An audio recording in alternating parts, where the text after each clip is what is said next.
Welcome back serial lovers. வண்டு கடிச்சு உயிருக்கு போராடிட்டு இருக்க ராஜாங்கத்தை கொஞ்சம் கூட தன்னோட உயிரை பெருசாவே நினைக்காம நம்ம தமிழ் சேது ரெண்டு பேரும் போய் ராஜாங்கத்தை காப்பாத்துறதுக்கான மருந்து எடுத்துட்டு வந்து ராஜாங்கத்தை காப்பாத்துறாங்களா இல்லையா அப்படிங்கறத இந்த எபிசோடு ப்ரமோ ப்ரெடிக்ஷன்ல நம்ம இன்னைக்கு பார்க்கலாம். வீடியோக்குள்ள போறதுக்கு முன்னாடி ஞாபகமா நம்ம சேனலை சப்ஸ்கிரைப் பண்ணிட்டு பெல் பட்டனை ஹிட் பண்ணி ஆளுங்கிற ஆப்ஷன்ல போட்டுக்கிட்டு ஹை பிளஸ் பாயிண்ட்ஸையும் கொடுத்துட்டு லைக்கையும் தட்டி விட்டுருங்க. சேதுவும் மோகனா சொன்னதை கேட்டுட்டு பதறி போய் வீட்டுக்கு ஓடி வர்றாரு. அங்க பார்த்தா ராஜாங்கத்துக்கும் அந்த பூச்சி கையில கடிச்சு வச்சிருக்கு. இதெல்லாம் வேற சாவித்திரிக்கு ஒரு பக்கம் பூச்சி கடிச்சு வச்சிருக்கு, சித்ராக்கு, தாமரைக்கு, ஈஸ்வரி எல்லாத்துக்குமே அந்த வண்டு கடிச்சு வச்சிருக்கு. அதுவும் விஷ வண்டு அப்படிங்கிற விஷயத்த சொல்றாங்க. சேது ரொம்ப பதறி போயிடுறாரு. அப்பா என்னாச்சுப்பா உங்களுக்கு, என்னாச்சு அப்படின்னு பதறி போய் கேக்குறாரு. வலி தாங்க முடியல, ஏதாச்சும் ஒண்ணு எனக்கு பண்ணுடா பண்ணுடா அப்படின்னு சொல்லிட்டு தவிக்கிறாரு. டாக்டர் வேற கூட்டிட்டு வர சொல்லியிருந்தாங்களா மோகனா, டாக்டரையும் கூட்டிட்டு வந்திருக்காங்க சேது. டாக்டரும் ஃபுல்லா செக் பண்ணி பாக்குறாரு.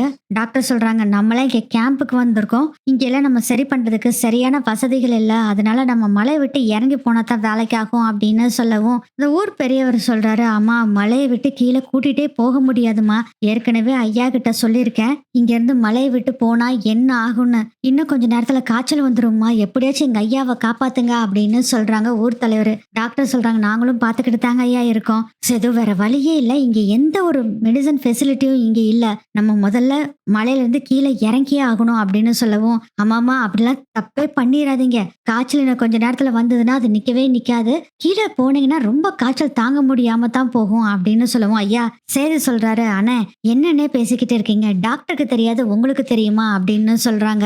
இல்லப்பா நாங்க சொல்றத அப்படிங்கும் போதே டாக்டர் சொல்றாங்க, நீங்க கொஞ்சம் அமைதியா இருங்க சார், நாங்க பார்த்துட்டு இருக்கோம்ல அப்படின்னு சொல்லிட்டு சேது, எப்படியாச்சும் நம்ம மலையை விட்டு கீழே இறங்கி போயே ஆகணும், நீ ஏற்பாடு பண்ணிரு அப்படின்னு சொல்லவும் சரின்னு சொல்லிட்டு என்ன பண்றாருன்னா, ஊர் தலைவர் சொன்னதை எதுவுமே கேட்கல, அவர் சொல்ல வர்றதையும் கேட்கல. அவர் ஒரு இடத்துல இந்த தேனி கடிச்சதுக்கான மருந்து இருக்குன்னு சொல்லியிருப்பாரு ராஜாங்கத்துக்கிட்ட, அதை இவர்கிட்டே சொல்ல வர்றாரு. ஆனா அதை கேட்கற மாதிரி இல்ல. ஐயா உங்ககிட்ட அப்புறம் பேசிக்கிறேன், முதல்ல உங்களை எல்லாத்தையும் நான் காப்பாத்தணும், அதுக்கப்புறம் நம்ம என்ன வேணாலும் பேசிக்கலாம் ஐயா அப்படின்னு சொல்லிட்டு வேக வேகமா ஆம்புலன்ஸ் எல்லாம் ரெடி பண்ணிட்டு வீட்டுல ராஜாங்கம், அதுக்கப்புறம் அவங்க தங்கச்சி, தன்னாசியோட ஒய்ஃப், பொண்ணு எல்லாத்தையும் தூக்கி ஆம்புலன்ஸ்ல தூக்கி போட்டுக்கிட்டு இன்னொரு ஆம்புலன்ஸ்ல ஊர் தலைவர், அப்புறம் இது மாதிரி ஒரே ஒரு தடவை மட்டும் வண்டு கடிச்சனால உயிருக்கு போராடிக்கிட்டு இருக்காங்கல்ல அவங்கள எல்லாத்தையும் இன்னொரு ஆம்புலன்ஸ்ல தூக்கி போட்டுக்கிட்டு கிளம்பி வேகமா வண்டி எடுத்துட்டு போறாங்க.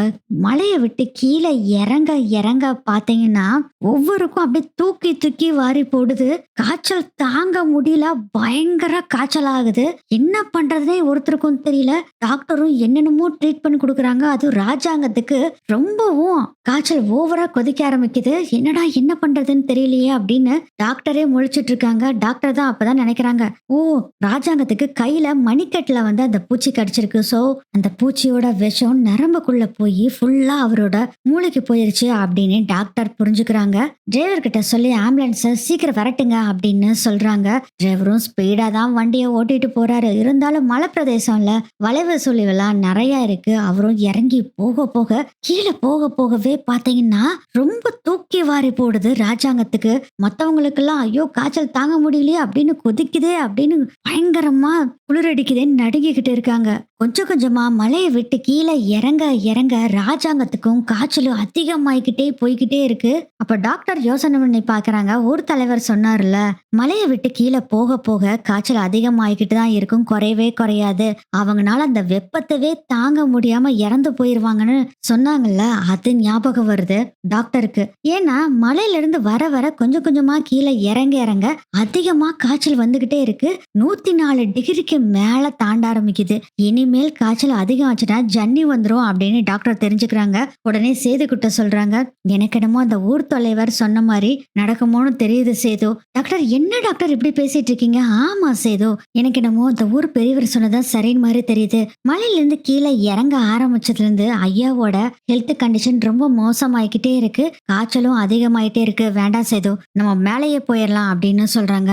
என்ன டாக்டர், அப்படியாச்சும் காப்பாத்தணுமே, அப்பாவை கண்டிப்பா காப்பாத்திடலாம் சேது. ஃபர்ஸ்ட் அந்த பெரியவர்கிட்ட என்னன்னு கேட்கலாம். ஒரு பக்கம் வண்டியை நிறுத்திடுங்க முதல்ல அப்படின்னு சொல்றாங்க. இல்ல இல்ல வேண்டாம் வேண்டாம், வண்டியை நிறுத்த வேண்டாம், மறுபடியும் வண்டி திருப்பி மேல போலாம் அப்படின்னு சொல்றாங்க. மலைக்கே எப்படி டாக்டர் போறது, பாதி தூரம் வந்துட்டோம்ல அப்படின்னு சேது சொல்றாரு. நமக்கு இருக்கிற ஒரே வழி அந்த ஊர் பெரிய தலைவர் தான். ஏன்னா அவரு சொன்ன மாதிரிதான் ஒவ்வொன்றா நடந்துட்டு இருக்கு. நானும் கூட பொய்யே நினைச்சேன் சேது. இது எல்லாமே அவர் சொன்ன மாதிரிதான் நடந்துட்டு இருக்கு. பாத்தையா, கொஞ்சம் கொஞ்சமா மலையை விட்டு இறங்க இறங்க ஐயாவுக்கு காய்ச்சல் அதிகமாயிட்டே இருக்கு. பேசாம அவர்கிட்டயே இதை பத்தி கேட்டலாம் அப்படின்னு சொல்றாங்க. சரி, நீங்க சொன்ன மாதிரியே செஞ்சிடலாம் மேடம், நம்ம மலைக்கே மேல போயிடலாம் அப்படின்னு சொல்லிட்டு வண்டியை திருப்ப சொல்லிடுறாங்க. 2 ஆம்புலன்ஸுமே மலைக்கு மேல ஏறுது. அதுக்கப்புறம் 2 ஆம்புலன்ஸுமே ஒரு இடத்துல நிறுத்துறாங்க. வேக வேகமா சேது ராஜாங்கத்தோட ஆம்புலன்ஸ்ல இருந்து கீழே இறங்கி வந்து இந்த ஊர் தலைவர் இருக்காருல்ல, அவரோட ஆம்புலன்ஸ்குள்ள வராரு. ஆனா நீங்க சொன்னீங்கல்ல மலைக்கு கீழே போக போக காய்ச்சல் அதிகமாகும்னு. ஆமா தம்பி, இங்க பாரு, எனக்கும் காய்ச்சல் கொதிக்குது, இங்க இருக்கவங்களுக்கு எல்லாத்துக்குமே காய்ச்சல் கொதிக்குது அப்படின்னு ஊர் தலைவர் சொல்றாரு. ஆனா நீங்க ஒரு நிமிஷம் டாக்டர் கிட்ட வர முடியுமா? தம்பி, என்னால நடக்கவே முடியல தம்பி, எனக்கு பயங்கர டயர்டா இருக்கு, நெஞ்சு அப்படியே அடிக்கிற மாதிரி இருக்கு தம்பி அப்படின்னு சொல்றாரு. கரெக்டா பாத்தீங்கன்னா டாக்டரும் வந்துடுறாரு. டாக்டர் அம்மா அப்புறம் ஊர் தலைவர் கிட்ட கேக்குறாரு, ஐயா நீங்க சொன்ன மாதிரியே மலையில இருந்து கீழே இறங்க இறங்க ராஜாங்க ஐயாக்கு காய்ச்சல் அதிகமாயிட்டே இருக்கு. எங்க ஆம்புலன்ஸ்ல பாதிக்கப்பட்ட எல்லாத்துக்குமே அது மாதிரிதான் அதிகமாயிட்டு இருக்கு. ராஜாங்க ஐயாக்கு தான் ரொம்ப அதிகமா இருக்கு அப்படின்னு சொல்லவும், ஆமாங்க டாக்டர் அம்மா, நான் ஏற்கனவே சொன்னேன்ல இது காய்ச்சல் இப்படிதான் அதிகமாயிட்டே இருக்கும்னு. இதுக்கு ஒரே ஒரு வழிதான் இருக்கு டாக்டர் அம்மா, நீங்க எந்த வைத்தியம் பண்ணாலும் வேற கேட்கவே கேட்காது அப்படின்னு சொல்லவும், ஐயா அந்த வைத்தியம் என்னதான் சொல்லுங்கய்யா, அதை நம்ம எந்த வைத்தியர்கிட்ட போய் பார்க்கணும்னு பார்த்து செஞ்சிடலாம் அப்படின்னு சேத்து சொல்றாரு. அதுக்கு அந்த ஊர் தலைவர் சொல்றாரு, தம்பி டாக்டர்லாம் இதை சரி பண்ண முடியாது தம்பி, அப்புறம் என்னையா பண்றது, இங்க பாருங்க எங்க சித்தர் சொல்லியிருக்காரு தம்பி, இந்த மதிகட்டான் சோலையில ஆயிரக்கணக்கான வண்டுக கூடு கட்டி இருக்கிற இடத்துலதான் இதுக்கான மருந்து இருக்கு தம்பி. அதை ஏற்கனவே உங்க அப்பா கிட்ட சொல்லியிருக்கிறேன். இந்த மருந்தை யாரும் எடுக்க போனதில்ல, மீறி அதை எடுக்க போனவங்களும் இது வரைக்கும் திரும்பி வந்ததில்ல தம்பி. நம்ம என்ன பண்றது, ஒன்னும் பண்ண முடியாது, நம்ம தலையெழுத்து போய் சேர வேண்டியதான் அப்படின்னு சொல்றாரு ஊர் தலைவர். அதுக்கு நம்ம சேத்து சும்மா இருப்பாரா? இல்லையா, எங்க அப்பாவை எங்க அத்தைய எங்க சின்னம்மாவை எல்லாத்தையும் நான் காப்பாத்த போறேன். அந்த இடம் எங்கன்னு மட்டும் சொல்லுங்க, நான் இப்ப போறேன். டாக்டர் வண்டி எல்லாத்தையும் வீட்டுக்கு விட சொல்லிருங்க அப்படின்னு சொல்றாங்க. சரின்னு சொல்லிட்டு எல்லாரும் கெஸ்ட் ஹவுஸ்க்கு வண்டியை விடுறாங்க. சேது சொல்றாரு அந்த பெரியவர்கிட்ட, அந்த இடத்த மட்டும் சொல்லுங்க, நான் போயிட்டு வரேன் அப்படின்னு சொல்றாங்க. டாக்டர் சொல்றாங்க, சேது வேண்டாம் சேது, இது பெரிய பிரச்சனை மாதிரி தெரியுது, நம்ம உடனே மிலிட்ரிக்கு இதை கால் பண்ணி சொல்லிடலாம், அவங்க பாத்துக்கிட்டோம் அப்படின்னு சொல்லவும், நீங்க மிலிட்ரிக்கு கால் பண்ணி சொல்லிருங்க, அவங்க வர்றதுக்குள்ள நான் போய் இந்த மருந்து எடுக்க முடியுமா பாக்குறேன். இல்ல இல்ல எடுத்துட்டே வருவேனா அப்படின்னு சொல்லிட்டு, ஐயா அந்த வழி தெரிஞ்சவங்க யாராச்சும் இருந்தாங்கன்னா சொல்லுங்கய்யா, நான் அவங்கள கூட்டிட்டு போறேன் அப்படின்னு சொல்றாங்க.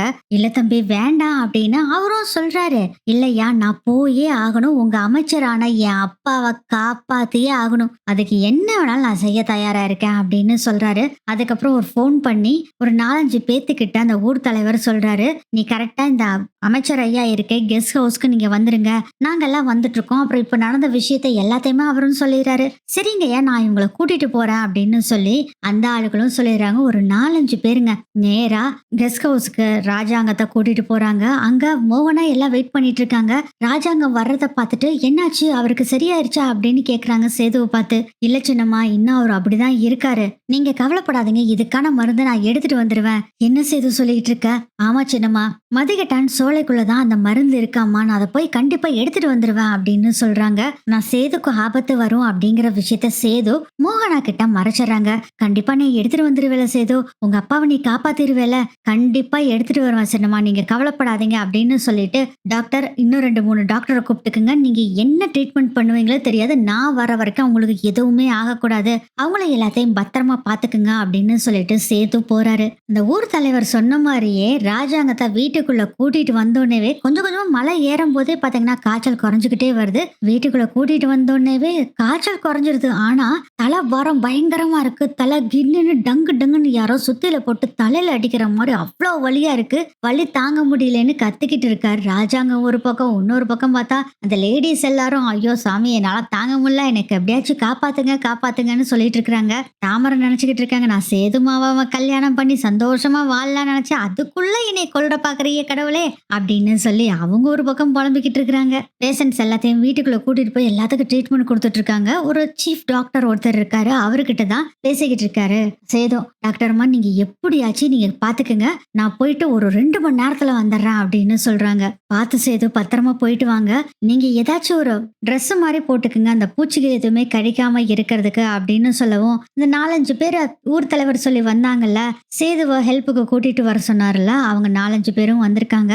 அவங்களும் சொல்றாங்க, அம்மா நாங்க தேன் எடுக்கும் போகும்போது தேன் எதுவும் குழவி கொட்டாம இருக்கிறதுக்காக நாங்க ஒரு ட்ரெஸ்ஸை போடுவோம், அதை எடுத்துட்டு வந்திருக்கோம். ஆனா இதையும் மீறி கடிச்சிருந்தாதான் வம்பு அப்படின்னு சொல்லவும், அண்ணன் இவ்வளவு தடிமனா இருக்கு, இதை போய் எங்க அண்ணன் அந்த வண்டு கடிக்க போகுது, ஒண்ணுல போடுங்க அப்படின்னு சொல்றாங்க. தம்பி உனக்கு தெரியாது தம்பி, அது பொல்லாத வண்டு, கடிச்சதுன்னா அவ்வளவுதான், ஊசி மாதிரி ஊசி குத்துற மாதிரி ஏத்தும்பா கடிக்கிறப்பா அப்படின்னு சொல்லிட்டு இருக்காங்க. சரி சரி பேசுறதுக்கெல்லாம் நேரம் இல்ல, எல்லாம் போட்டுட்டு அந்த ட்ரெஸ்ஸை போட்டுட்டு கிளம்பலான்னு சொல்லிட்டு இவங்க எல்லாம் பாத்தீங்கன்னா இது ஆங்கிள் ஷூ வேற போட்டுக்கிறாங்க. கைக்கு ஒரு ஸ்ட்ராங்கான கிளவுஸ், பாடி ஃபுல்லா அந்த ட்ரெஸ்ஸையும் போட்டுக்கிட்டு அதுக்கப்புறம் ஹெல்மெட் மாதிரி ஒன்ன போட்டுக்கிறாங்க. ஆக்சுவலா அந்த பாம் ஸ்குவாட் எல்லாம் போட்டிருப்பாங்களே ஹெல்மெட், அது மாதிரி இருக்கு. அது மாதிரி வேற போட்டுக்கிட்டு இங்கிருந்து கிளம்புறாங்க. ஆக்சுவலா அந்த வனத்துக்குள்ள போகும்போது தீப்பந்தத்தை கொண்டு போக கூடாதுன்னு ஏற்கனவே சொல்லியிருப்பாங்கல்ல, அதனால தீப்பந்தம் கொண்டு போகவும் முடியல. போறப்பே டாக்டர் கிட்ட சொல்லிட்டு தான் போறாங்க, நீங்க மிலிட்ரிக்கு இதை கால் பண்ணி சொல்லும் போது தீப்பந்தத்தை காட்டுக்குள்ள கொண்டு போகலான்னு சொல்லி ஆர்டர் போட சொல்லுங்க. நாங்க போகிறதுக்குள்ள அவங்க கிட்ட சொல்லி எங்களுக்கு பின்னாடியே மிலிட்ரி வந்துட்டாங்கன்னா தீப்பந்தத்தை எடுத்துட்டு வர சொல்லிருங்க அப்படின்னு சொல்லிட்டு தான் அங்கிருந்து சேது அப்புறம் கூட ஒரு 4-5 பேர் இருக்காங்களா, அவங்க எல்லாருமே காட்டுக்குள்ள போறாங்க. இந்த விஷயம் நம்ம பாட்டி முதல் கொண்டு தமிழ் வேற யாருக்குமே தெரியல. பாட்டி, தமிழ், மலர் எல்லாருமே அந்த கேம்ப் போட்டிருக்க இடத்துல தான் இருந்துட்டு இருக்காங்க. அப்பதாங்க எங்க இங்கதானே சுத்திட்டு இருந்த சேது பையன் எங்க காணோம் அப்படின்னு பாட்டி தேடிக்கிட்டு இருக்காங்க. அவங்க இருக்கவங்க எல்லாத்திட்டும் கேக்குறாங்க, யார கேட்டாலும் சேதுவ தெரியலன்னு சொல்றாங்க. அப்பதான் ஒரு அண்ணா வந்து சொல்றாரு, பாட்டிமா உனக்கு விஷயமே தெரியாதா, சேதையாக்கு ஒரு போன் கால் வந்தது, அதை கேட்டுட்டு அவசரமா போனாரு. என்னையா இங்க இருந்து எங்க போறீங்கன்னு கேட்டதுக்கு அமைச்சர் ஐயாக்கு ஏதோ வண்டு கடிச்சிருச்சாமா, அதனால பாக்கிறதுக்கு வேகமா டாக்டர் கூட்டிட்டு போயிருக்காங்க. இன்னொரு விஷயம் பாட்டிமா, இங்க ஒரு டாக்டர் அவர் கூட்டிட்டு போனாரா, அதுக்கப்புறம் பாத்தீங்கன்னா பதறிக்கிட்டு இங்க இருந்து ஒரு 4-5 டாக்டர் வேற போயிருக்காங்க. என்னன்னு தெரியல பாட்டிமா, நான் இதை உங்ககிட்ட சொல்லுன்ட்டே இருந்தேன் பாட்டிமா, உங்களை தேடி தேடி ஓஞ்சு போயிட்டேன், இப்பதான் உங்களை கண்டுபிடிச்சேன் அப்படின்னு சொல்றாரு. ஐயோ என் பையனுக்கு என்ன ஆச்சோ தெரியலையே அப்படின்னு பாட்டி பதறாங்க. மலர் சொல்றாங்க, வாங்க பாட்டி நம்ம என்னன்னு போய் பார்க்கலாம் அப்படின்னு சொல்றாங்க. ஆமா ஆமா போய் பார்க்கலாம், நீ முதல்ல தமிழ்கிட்ட இந்த விஷயத்த சொல்லு, 3 பேரும் இங்க இருந்து கிளம்பலாம் அப்படின்னு சொல்றாங்க. சரி பாட்டி அப்படின்னு சொல்லிட்டு தமிழை போய் தேடிக்கிட்டு இருக்காங்க. அவங்க பாத்தீங்கன்னா பேஷண்ட்ஸ் எல்லாம் நிறைய பேரு பாத்துக்கிட்டு இருக்காங்க. எப்படியோ தமிழையும் கண்டுபிடிச்சிடுறாங்க. மலரு தமிழ்கிட்ட போய் இந்த விஷயத்த சொன்னோன்னே தமிழ் பதறி போயிடுறாங்க. அப்பயே அங்க இருக்க டாக்டர் கிட்ட இப்படி வண்டு கடிச்சிருச்சுன்னா என்ன பண்றது டாக்டர் அப்படின்னு, என்னென்ன மருந்து செய்யலாம், ட்ரீட்மெண்ட் என்ன பண்ணலாம் அப்படின்னு கேட்டுக்கிட்டு இருக்காங்க. நம்ம தமிழ் இருக்கிற இடத்துக்கு பாட்டியும் வந்துடுறாங்க. என்ன தமிழ் இன்னும் வெயிட் பண்ணிட்டு இருக்க, வா தமிழ்ச்செல்வி போலாம் அப்படின்னு சொல்லவும், பாட்டி இருங்க பாட்டி, மருந்து என்னன்னு சொல்லி நான் முதல்ல டாக்டர் அம்மாட்ட கேட்டுட்டு வந்துடுறேன் அப்படின்னு நம்ம தமிழ் சொல்லிக்கிட்டு இருக்கும் போதே அங்க பேஷண்டா ஒரு அம்மா படுத்திருக்காங்களா, அந்த அம்மா சொல்றாங்க, எந்த வண்டு ஆத்தா கடிச்சது அப்படின்னு கேக்குறாங்க. என்னமோ வண்டுன்னு சொல்றாங்க, எனக்கு எதுன்னு தெரியலையும். ஐயோ காட்டுக்குள்ள மதிகட்டான் சோலையில இருக்கக்கூடிய வண்டு தான் ஏன் கடிச்சிருக்கும்னு நினைக்கிறேன், அதனாலதான் டாக்டரை கூட்டிட்டு போயிருக்காங்க. சாதாரண வண்டு கடிச்சாலாம் ஒண்ணும் செய்யாது, ஆனா இந்த மதிகட்டான் சோலைக்குள்ள இருக்கிற வண்டு மட்டும் கடிச்சதுன்னா ஆளவே கொண்டு போடும் அப்படின்னு சொல்றாங்க. அதை கேட்ட உடனே பாட்டி பதறாங்க. ஐயோ என் பையன் ராஜாங்கத்துக்கு என்ன ஆகுதோ ஏதாவதோ தெரியல, உடனே போகணும் அப்படின்னு பதறாங்க. ட்ரீட்மெண்ட்டுக்கு வந்தா அந்த பாட்டி சொல்றாங்க, அம்மா நீங்க நினைக்கிற மாதிரி எல்லாம் டாக்டர் எல்லாம் கூட்டிட்டு போனா ஒண்ணும் ஆகாது. மதிகட்டான் சோலையில இருக்கக்கூடிய ஒரு இடம் இருக்கு, அந்த இடத்துல தான் இந்த வண்டுகள்லாம் ஆயிரக்கணக்கான வண்டுகள் கூடு கட்டி இருக்கு, அங்கதான் இதுக்கான மருந்து இருக்கு அப்படின்னு அந்த பாட்டி சொன்னோன்னே, கூடுன்னு சொல்றீங்க, அந்த மருந்து எப்படி இருக்குன்னு சொன்னா தானே எடுக்க முடியும் பாட்டி அப்படின்னு சொல்லவும், வண்டுகளோட கூடு இருக்குல்ல, அந்த கூடுக்குள்ள நடுவுல ராணி வண்டு இருக்கும். அந்த ராணி வண்டு தான் இந்த மெழுக பாதுகாத்துக்கிட்டு இருக்கும். அதுவும் சாதாரண வண்டெல்லாம் இல்ல, பாக்குறதுக்கு பெருசாவும் அதோட தலையில கருப்பு, மஞ்சள், சகப்பு இது 3ம் கலந்த கூடு தலையை சுத்தி இருக்கும். அதுதான் ராணி வண்டு. அந்த ராணி வண்டு தான் அங்க இருக்க மெழுக பாதுகாத்து வந்துகிட்டு இருக்கும். அந்த மெழுகத்தாம எடுத்துட்டு வரணும். அது அந்த கூடு கட்டிறதுக்குள்ள நடுவுல தான் இருக்கும்னு சொல்லுவாங்க. ஆனா சொல்லிதான் கேள்விப்பட்டிருக்கேன், எனக்கு வேற ஒன்றும் தெரியாது. அந்த மெழுக அந்த ராணி வண்டு தான் பாதுகாத்துட்டு இருக்கும். அந்த ராணி வண்டை நீங்க கொன்னா மட்டும்தான் அந்த மெழுகை எடுக்க எடுக்க முடியும், இல்லாட்டி எடுக்க முடியாது. அந்த மெழுகை எடுத்துட்டு வந்து யாருக்கு அந்த கடிபட்டிருக்கோ அந்த கடிப்பட்ட இடத்துல தேய்ச்சிட்டு, அதுக்கப்புறம் ஒரு ஸ்பூனோ 1 1/2 ஸ்பூனோ அந்த மெழுக தண்ணீல, அதாவது சுடு தண்ணீல கலந்து குடுத்தா 5 நிமிஷத்துல இது குணமாயிரும். உயிருக்கும் ஆபத்தில்ல அப்படிங்கிற விஷயத்த பாட்டி சொல்றாங்க. இது எல்லாத்தையும் கேட்ட தமிழ், நான் இப்பவே போய் மாமாக்காக அந்த மெழுகை எடுத்துட்டு வர போறேன் அப்படின்னு சொல்லிட்டு போறாங்க. தமிழ், இந்த காலை வச்சுட்டு நீ எப்படி போவா அப்படின்னு அங்க இருக்க டாக்டர் சொல்றாங்க. பாட்டி சொல்றாங்க, வேண்டாம் வேண்டாம், நம்ம சேது கிட்ட சொல்லி இதை அவங்கிட்ட சொல்லி எடுத்துட்டு வர சொல்லலாம். நீ வா, முதல்ல நம்ம வீட்டுக்கு போலாம், அதாவது கெஸ்ட் ஹவுஸ் இருக்குல்ல அங்க போலாம் அப்படின்னு பாட்டி சொல்றாங்க. சரி சரி வாங்க முதல்ல போலான்ட்டு பாட்டி, தமிழ், மலர் 3 பேரும் வேகமா அங்க வீட்டுக்கு போறாங்க. அங்க போய் பார்த்த பின்னாடிதான் தெரியுது ராஜாங்கத்துக்கு மட்டும் அந்த வண்டு கடிக்கல. தாமரை, ஈஸ்வரி, சித்ரா, சாவித்திரி இவங்க எல்லாத்துக்குமே கிடைச்சிருக்கு அப்படிங்கிற விஷயம் தெரியுது. உருப்படியா இருக்கிறது ஒரே ஒரு ஆள் தான், அது மோகனா மட்டும்தான். அவங்க கிட்ட போய் கேக்குறப்பதான் நடந்த விஷயத்தெல்லாம் சொல்றாங்க. சேது போய் அந்த மருந்து எடுத்துட்டு வர போயிருக்கான் அப்படின்னு சொல்லவும், அவங்க போய் எவ்வளவு நேரம் ஆச்சு அப்படின்னு தமிழ் கேக்குறாங்க. ஒரு மணி நேரத்துக்கு பக்கம் ஆகுது தமிழ் அப்படின்னு மோகனா சொல்லவும், ராஜாங்கத்துக்கு ட்ரீட்மெண்ட் கொடுத்துட்டு இருக்காங்கல்ல அந்த டாக்டர் கிட்ட போய் கேக்குறாங்க. டாக்டர் ரகசியமா சொல்றாங்க, இவங்க எல்லாத்துக்குமே பிபி செம்மையா எகிரிக்கிட்டு இருக்கு. அந்த விஷம் நம்ம மூளைக்கு போறதுக்குள்ள இதை எப்படியாச்சும் இந்த மருந்தை வச்சு குணமாக்கிடணும். இவர் போய் 1 மணி நேரம் ஆகுது, இன்னும் அவங்க வரவே இல்லை. என்ன பண்றதுன்னே பயமா இருக்கு. அமைச்சர் ஐயா உடம்புல பாதி அளவுக்கு அந்த விஷம் பரவிருச்சு. இன்னும் கொஞ்சம் தான் இருக்கு. மூளைக்கு போறதுக்குள்ள நம்ம எப்படியாச்சும் அவரை காப்பாத்தியே ஆகணும். இப்பவே அவருக்கு ஓவரா தலை வேற வலிக்குது. ராஜாங்க ஐயாவுக்கு மட்டும் இல்ல, மத்தவங்களுக்கும் எல்லாத்துக்கும் இதே நிலைமை தான் அப்படின்னு சொல்றாங்க. இது எல்லாத்தையும் கேட்ட நம்ம தமிழ் என்ன முடிவு பண்றாங்கன்னா, 1 மணி நேரம் ஆச்சு, இன்னும் அவங்கள ஆளை காணோம். பேசாம அவங்க வர்றதுக்குள்ள நம்ம ஒரு பக்கம் போய் தேடலாம். ஒருவேளை அவங்க வழி தவறி போயிருந்தா என்ன பண்றது அப்படின்னு நினைச்சுக்கிட்டு டாக்டர் கிட்ட சொல்றாங்க. டாக்டர், நான் போய் அந்த வனத்துக்குள்ள தேடி அந்த மருந்தை கொண்டு வரேன், அதாவது அந்த ஜெல்லி மாதிரி இருக்கிற, அதாவது மெழுகு மாதிரி இருக்கும்ல, அதை எடுத்துட்டு வரேன் அப்படின்னு சொல்றாங்க. என்னம்மா பேசிட்டு இருக்க, காலே உனக்கு ஸ்பிரின் இருக்கு, எப்படி நீ நடக்க முடியும்? இந்த பேண்டை போட்டுட்டு தான் என்னமோ ஏனோ தானான்னு நடந்துட்டு இருக்க, காட்டுக்குள்ள போயெல்லாம் நடக்க முடியாதுமா. மேடம், அதை பத்தி எனக்கு கவலையே இல்லை மேடம். எங்க மாமாவையும் மத்தவங்களையும் காப்பாத்தி ஆகணும், நான் அதுக்கு என்ன வேணாலும் பண்ணுவேன். நான் இப்ப கிளம்புறேன் அப்படின்னு சொல்றாங்க. ஐயோ வேண்டாமா அப்படின்னு டாக்டரும் எவ்வளவோ சொல்லி பாக்குறாங்க. தமிழ் கேக்குற மாதிரி இல்ல. நான் போயே ஆகணும் டாக்டர் அப்படின்னு சொல்றாங்க. வேற வழி இல்ல, சரி கிளம்பு அப்படின்னு சொல்லிடுறாங்க. ஆக்சுவலா இப்போ என்ன நடக்குதுன்னா, ஃபாரஸ்ட் ஆபீஸ் இருக்கும்ல, அங்க வந்து இந்த விஷயம் தெரிஞ்சது. அமைச்சருக்கு வண்டு கடிச்சிருச்சு, அதுக்கு ட்ரீட்மெண்ட் போயிட்டு இருக்கு அப்படிங்கிற விஷயம் தெரிஞ்ச உடனே அங்க ஃபாரஸ்ட் ஆபீசர் எல்லாருமே இங்க வந்துடுறாங்க. சுத்தி வளைச்சிடுறாங்க. ஏதாச்சும் வண்டு வந்ததுன்னா அதை அடிச்சு போட்டு தள்ளுறதுக்கும் தீப்பந்தத்தோட எல்லாம் ரெடியா இருக்காங்க. ஊர் மக்கள் இருக்காங்கல்ல, அதுல கொஞ்சம் பேத்த கூட்டிட்டும் வந்திருக்காங்க வண்டு வராம இருக்கிறதுக்காக. இங்க ஃபாரஸ்ட் ஆபீசர், ஹெட் ஆபீசர் ஒருத்தர் இருப்பார்ல, அவரு வந்து பேசிக்கிட்டு இருக்காரு. என்ன ஆச்சு அப்படின்னு கேக்குறாங்க. பிஏ எல்லாம் அங்கதான் இருக்காங்க. அவங்களும் நடந்த விஷயத்த எல்லாம் சொல்றாங்க. இதெல்லாம் கேட்டுட்டு நம்ம தமிழ் வர்றாங்க. ஐயா, நான் போய் அந்த மருந்து எடுத்துட்டு வரலான்ட்டு இருக்கேன் அப்படின்னு ஃபாரஸ்ட் ஆபீசர் கிட்ட சொல்றாங்க. அம்மா என்னங்கம்மா, அது உங்களுக்கு காலில் அடிபட்டு இருக்கு, பேண்ட் எல்லாம் போட்டிருக்கீங்க, நீங்க எப்படிமா போக முடியும்? வேண்டாங்க, நாங்க ஆளை அனுப்பிச்சு விடுறோம் அப்படின்னு சொல்லும் போதே, இல்லைங்க எங்க வீட்டுக்காரரு ஏற்கனவே போயிருக்காரு, போய் இப்பயே 1 மணி நேரத்துக்கு மேல ஆயிடுச்சு, அவர் இன்னும் வரவே இல்லை. நான் இன்னும் இங்க உட்காந்துட்டு இருந்தேன்னா எங்க மாமா உயிருக்கு தான் ஆபத்து. இல்லைங்க சார், நான் கிளம்பி போறேன் அப்படின்னு சொல்றாங்க. அம்மா நீங்களாம் போக கூடாதுமா, லேடிஸ்க்கு ஏதாச்சும் பிரச்சனைனா கடைசியில எங்களை தான் புடிச்சுக்குவாங்க. ஐயோ சார், நான் சொல்றத புரிஞ்சுக்குங்க, எங்க வீட்டுல இருக்க ஆளுகளை நாங்க தான் காப்பாத்தணும், வேணா நீங்க எங்க கூட வாங்க, எனக்கு மட்டும்தான் அது எங்க இருக்குங்கிற விஷயம் தெரியும் அப்படின்னு சொல்றாங்க. வேற வழி இல்ல, எப்படியோ இன்ஸ்பெக்டரும் எவ்வளவோ சொல்லி பாக்குறாரு, கேட்க மாட்டேங்கிறாங்க. சரிம்மா, நீங்க எங்க ஆளு கூட நீங்க கிளம்புங்க அப்படின்னு சொல்றாங்க. ஆனா பாதுகாப்போட தான் கிளம்பணும்னு சொல்லி அந்த ட்ரெஸ் எல்லாம் எடுத்துட்டு வர்றாங்க. நம்ம தமிழும் அந்த ட்ரெஸ் எல்லாம் போட்டுக்கிறாங்க. அப்ப என்ன பண்றாங்கன்னா, நேரா அந்த ஒரு பாட்டி இருந்தாங்கல்ல, ட்ரீட்மெண்ட் கொடுத்துட்டு இருந்தாங்கல்ல, அந்த பாட்டியோட வீட்டுக்கு நேரா போய், பாட்டி உனக்கு இது எங்க இருக்குன்னு அக்யூரேட்டா தெரியுமா அப்படின்னு சொல்லவும், எனக்கு தெரியாதுமா இது எங்க இருக்குன்னு, ஆனா ஏன் தாத்தா இருக்காருல, அவரு இது எங்க இருக்குன்னு சொல்லி ஒரு சுவடி மாதிரி எழுதி வச்சுட்டு போயிருக்காரு. எங்க தாத்தாவோட தாத்தாவோட தாத்தாவோட தாத்தா வந்து சித்தர்கிட்ட இருந்து இந்த விஷயத்த தெரிஞ்சுக்கிட்டாங்க. அவங்க தொண்டு தொட்டு எங்க பரம்பரையில சொல்லிட்டே வந்ததை எங்க தாத்தா எழுதி வச்சிருக்காரு, அதை வேணா உனக்கு காமிக்கிறேன்னு சொல்லிட்டு அந்த ஓலைச்சுவடி மாதிரி ஒண்ணு இருக்கு, அதை எடுத்துட்டு வந்து நம்ம தமிழ் கிட்ட கொடுக்குறாங்க. அதை பாக்குறாங்க தமிழ். இது ஒண்ணுமே புரிய மாட்டேங்குது, ஒரே குழப்பமா இருக்குது, என்ன பண்றது, யாருகிட்ட கொண்டு போய் கொடுக்கறது அப்படின்னு சொல்லிட்டு இருக்கும் போதே கூட ஒரு இன்ஸ்பெக்டர் வந்திருப்பாரு. அவர் சொல்றாரு, அம்மா இது படிக்கிறதுக்குன்னே ஒரு ஆள் இருக்காங்கம்மா, அவங்க கிட்ட காமிச்சு நம்ம உடனே அங்க கிளம்பலாம் அப்படின்னு சொல்றாங்க. சரிங்க அப்படி அப்படின்னு சொல்லிட்டு ரொம்ப தேங்க்ஸ் பட்டி, இந்த நன்றியை நான் மறக்கவே மாட்டேன், ரொம்ப தேங்க்ஸ் அப்படின்னு சொல்லிட்டு அவங்க கிட்ட தேங்க்ஸ் சொல்லிட்டு நம்ம தமிழும் போலீஸ் கூட கிளம்பி வர்றாங்க. இது படிக்கிறதுக்குன்னே சொல்லி ஒரு டிபார்ட்மெண்ட்ல ஆளுங்க இருக்காங்க. அந்த ஆள்கிட்ட கொண்டு போய் இதை கொடுக்குறாங்க. அவங்க படிச்சு பாக்குறாங்க.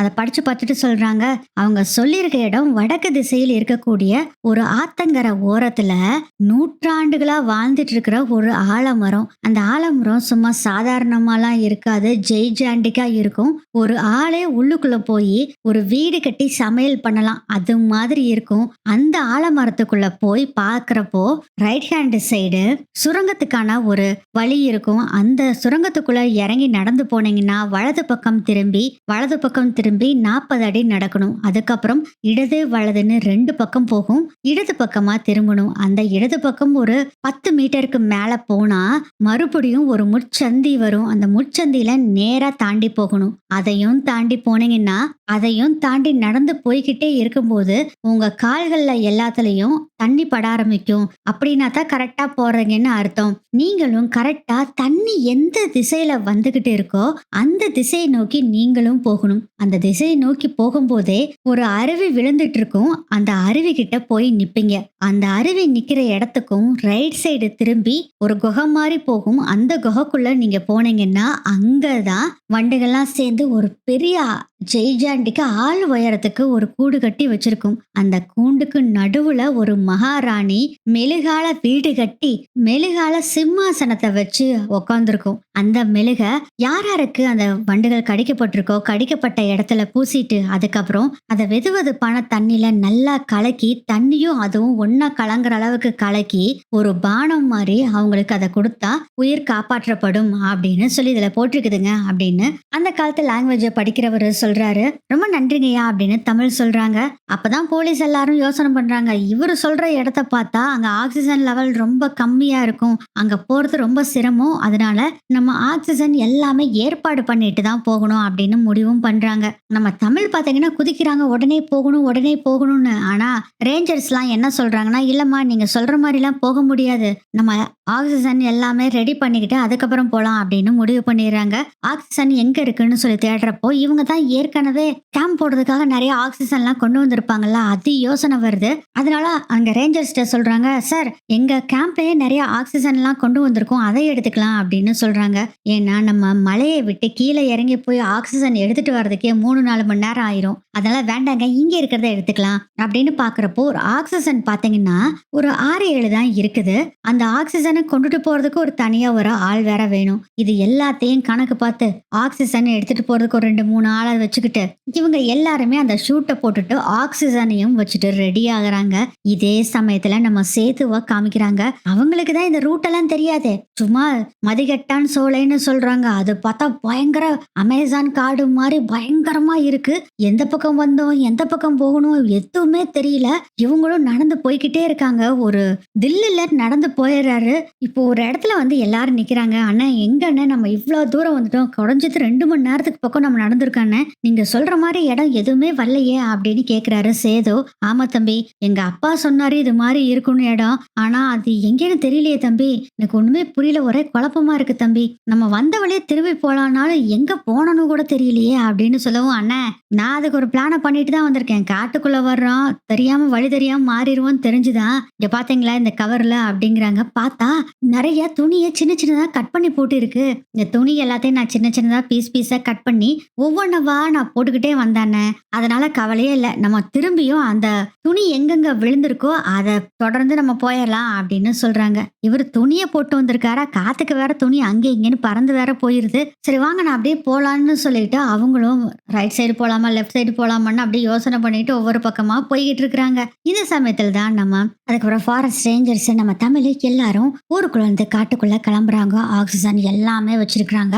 அதே மாதிரி அந்த வண்டு கடிக்காம இருக்கிறதுக்கான ஷூட்டும் போட்டு ஒத்துக்கிறாங்க. அதுக்கப்புறம் காட்டுக்குள்ள போறாங்க. அப்பத்தாக்கு ஃபோன் பண்ணி இந்த விஷயத்த தமிழ் சொல்லிட்டு தான் போறாங்க. கடவுள வேண்டிட்டு இருக்காங்க. நம்ம அப்பத்தாவும் தமிழ் பத்திரமா போயிட்டு வரணும். சேது போனவனே இன்னும் ஆள காணோம். ஃபோன் பண்ணாலும் அவன் ஃபோனும் எடுக்க மாட்டேங்குது. அதனால 2 பேத்தையும் நீங்க தான் பத்திரமா கூட்டிட்டு வரணும் அப்படின்னு சொல்லி அவங்க குலதெய்வத்துக்கிட்ட வேண்டிக்கிட்டு இருக்காங்க. ராஜாங்கத்துக்கும் தலைவலி தாங்க முடியல. ஏதாச்சும் என்ன பண்ணுங்க. வலி மருந்து ஏதாச்சும் குடுங்க அப்படின்னு சொல்றாங்க. டாக்டர் சொல்றாங்க, வலி மருந்து ஏற்கனவே குடுத்தாச்சுங்க ஐயா. உங்களுக்கு இன்னும் கேட்கல அப்படின்னு சொல்லிட்டு இருக்காங்க. அப்ப தாமரை சொல்றாங்க, மேடம் எப்படியாச்சும் எங்களை காப்பாத்துங்க மேடம். ப்ளீஸ் அப்படின்னு கெஞ்சி கேட்கறாங்க. அம்மா எல்லாம் போயிருக்காங்கம்மா. மருந்து எடுத்துட்டு வந்தா தான் ஆகும். நாங்களும் இங்க ட்ரீட்மெண்ட் பண்ணிக்கிட்டு தான் இருக்கோம். ஆனா ஒண்ணும் கேட்க மாட்டேங்குது அப்படின்னு அவங்களும் சொல்லிட்டு இருக்காங்க. இங்க சேது பாத்தீங்கன்னா ஒரு இடத்துக்குள்ள போய்கிட்டு இருக்காங்க. ரொம்ப அமைதியான ஒரு காடு மாதிரி இருக்கு. ஃபுல்லா மரம், ஃபுல்லா ஒரு இடத்துல அப்படியே மறைஞ்சு அப்படியே ஒரு கூடு கட்டின மாதிரி பெரிய பெரிய மரங்களா சேர்ந்து ஒன்னா சேர்ந்து இருக்கு. கருகுமுன்னு இருட்டா இருக்கு. இத பார்த்தா அந்த 5 ஆளுகள்ல ஒரு ஆள் சொல்றாரு, சார் இங்க கருகுமுன்னு இருட்டா இருக்கு. இந்த மரம் சுத்திலும் சூழ்ந்திருக்கு. இந்த இடத்துக்குள்ளதான் அந்த வண்டுகை இருக்கும் போல இருக்கு ஐயா. பேசாம இதுக்குள்ள போய் பார்க்கலாமா அப்படின்னு சொல்லவும், வாங்க போய் பார்க்கலாம் அப்படின்னு சொல்லிட்டு இவங்க எல்லாரும் 6 பேரும் அங்க போறாங்க. போனா பயங்கரமா இருட்டா இருக்கு. உள்ளுக்குள்ள போறப்ப இவங்க பேட்டரி லைட் எல்லாம் ஆன் பண்ணிக்கிட்டு தான் போறாங்க. பேட்டரி லைட்டை ஆன் பண்ணோன்னே பாத்தீங்கன்னா அதுக்குள்ள ஏகப்பட்ட வவ்வாலெல்லாம் இருக்கு. அதெல்லாம் தெரிச்சுக்கிட்டு வெளியே ஓடி வருது. அந்த சத்தத்தை கேட்டு பாத்தீங்கன்னா நிறைய பாம்பு, விஷப்பூச்சிகள் அதெல்லாம் ஏகப்பட்டது இருக்கு. அதுகளும் அந்த வெளிச்சத்தை பார்த்துட்டு ஓடி வருது. இவங்க அதெல்லாம் பார்த்துட்டு தெரிச்சுக்கிட்டு வெளியே ஓடி வந்துடுறாங்க. மரத்து மேல வேற எல்லாம் ஏறி போய் உட்காந்துக்கிறாங்க. சேது சொல்றாரு, என்ன இது இவ்வளவு இருட்டா இருக்குதுன்னு பார்த்தா இதுக்குள்ள இத்தனை பூச்சிக இருக்கு. ஆமா தம்பி, நானும் இங்கதான் வண்டி இருக்குன்னு நினைச்சேன். இங்க இல்ல தம்பி. நம்ம மறுபடியும் வந்த வாக்குலயே போய் அந்த சைடு ஒரு லெஃப்ட்ல ஒரு இடத்த பார்த்தோம் பாருங்க, அந்த வழியில போலாம் தம்பி. என்னென்ன கரெக்டா வழியை சொல்லுங்கண்ணே. நேரம் போய்கிட்டே இருக்குது. இப்ப 3 மணிக்கு மேல ஆக போகுதுண்ணே. இருட்டிருச்சுன்னா தேடவும் முடியாதண்ணே. சீக்கிரம் வாங்க போலாம் அப்படின்னு சொல்றாங்க. ஆக்சுவலா நம்ம சேது அவங்க கூட வந்தவங்க எல்லாம் வாக்கி டாக்கி வேற வச்சிருக்காங்க. ஊருக்குள்ளேயே 2 பேர் வெயிட் பண்ணிட்டு இருக்காங்க. அவங்க கிட்ட தான் இவங்க எதுனாலும் வாக்கி டாக்கில சொல்லுவாங்க. இவ்வளோ நேரம் எதுவுமே பேசல. இப்பதான் வாக்கி டாக்கில கூப்பிட்டு அந்த ஊருக்குள்ள இருக்கார ஒருத்தர் இருப்பாரு. அவர் பேரு ராமச்சந்திரன். ராமச்சந்திரன் கிட்ட சொல்றாங்க, டே ராமு, இந்த 5 பேத்துல ஒரு அண்ணன் சொல்றாரு. ராமுங்கிறவருக்கு வாக்கி டாக்கில பேசிட்டு இருக்காரு. டே ராமு, நாங்க வந்துட்டோம்டா. காட்டோட நடுப்பகுதின்னு நினைக்கிறேன். ஏன்னா மரங்கள்லாம் சூழ்ந்து ஒரு கருமையான இடத்த பார்த்தோம். அதுக்குள்ள போய் பார்த்தோம், எதுவும் இல்லை. அதனால நாங்க வந்த வழியிலே மறுபடியும் திரும்பி போய் ஒரு லெஃப்ட் சைட்ல ஒரு வழி போகுது, அதுக்குள்ள போறோம் அப்படின்னு இன்ஃபார்ம் பண்ணிட்டு அதுக்கப்புறம் இவங்க எல்லாரும் கீழே இறங்கி மறுபடியும் போயிட்டு இருக்காங்க. அந்த வழியில போனா பூரா முள்ளா இருக்கு. முள்செடி தான் அதிகம் இருக்கு. அந்த முள்செடிக்குள்ள அப்பதான் அந்த வண்டி எல்லாம் அந்த சைடு அப்படியே பறந்து வந்துகிட்டு இருக்கு. இவங்க கால் தாடி சத்தம் கேட்டோடனே அந்த சத்தத்தை கேட்டு வந்துகிட்டு இருக்கு. ஐயா வந்துருச்சுங்க ஐயா வண்டு அப்படின்னு சொல்றாங்க. அப்போ இந்த வழியா தான் இருக்கும், போலாம் அப்படின்னு சொல்லிட்டு மறுபடியும் முன் தொடர்ந்து போய்கிட்டே இருக்கிறாங்க சேதுவும் அவங்க டீமும். இதுக்குள்ள நம்ம தமிழோட டீம் இருக்கு பாத்தீங்களா, அதுவும் ஒரு பக்கம் வந்துகிட்டு இருக்காங்க. தமிழோட டீம் கரெக்டா அந்த ஓலைச்சுவடியில வழி சொன்னாங்கல்ல, அந்த வழியில நேரா போய்கிட்டு இருக்காங்க. இப்போ இன்னும் அந்த குகைக்கு போகவே இல்லை. அந்த ஆலமரத்தையும் இவங்க கண்டுபிடிக்கவும் இல்லை. இவங்க எல்லாமே காட்டுக்குள்ள போறதுக்குன்னே தனியா ஒரு வண்டியை வச்சிருக்காங்க.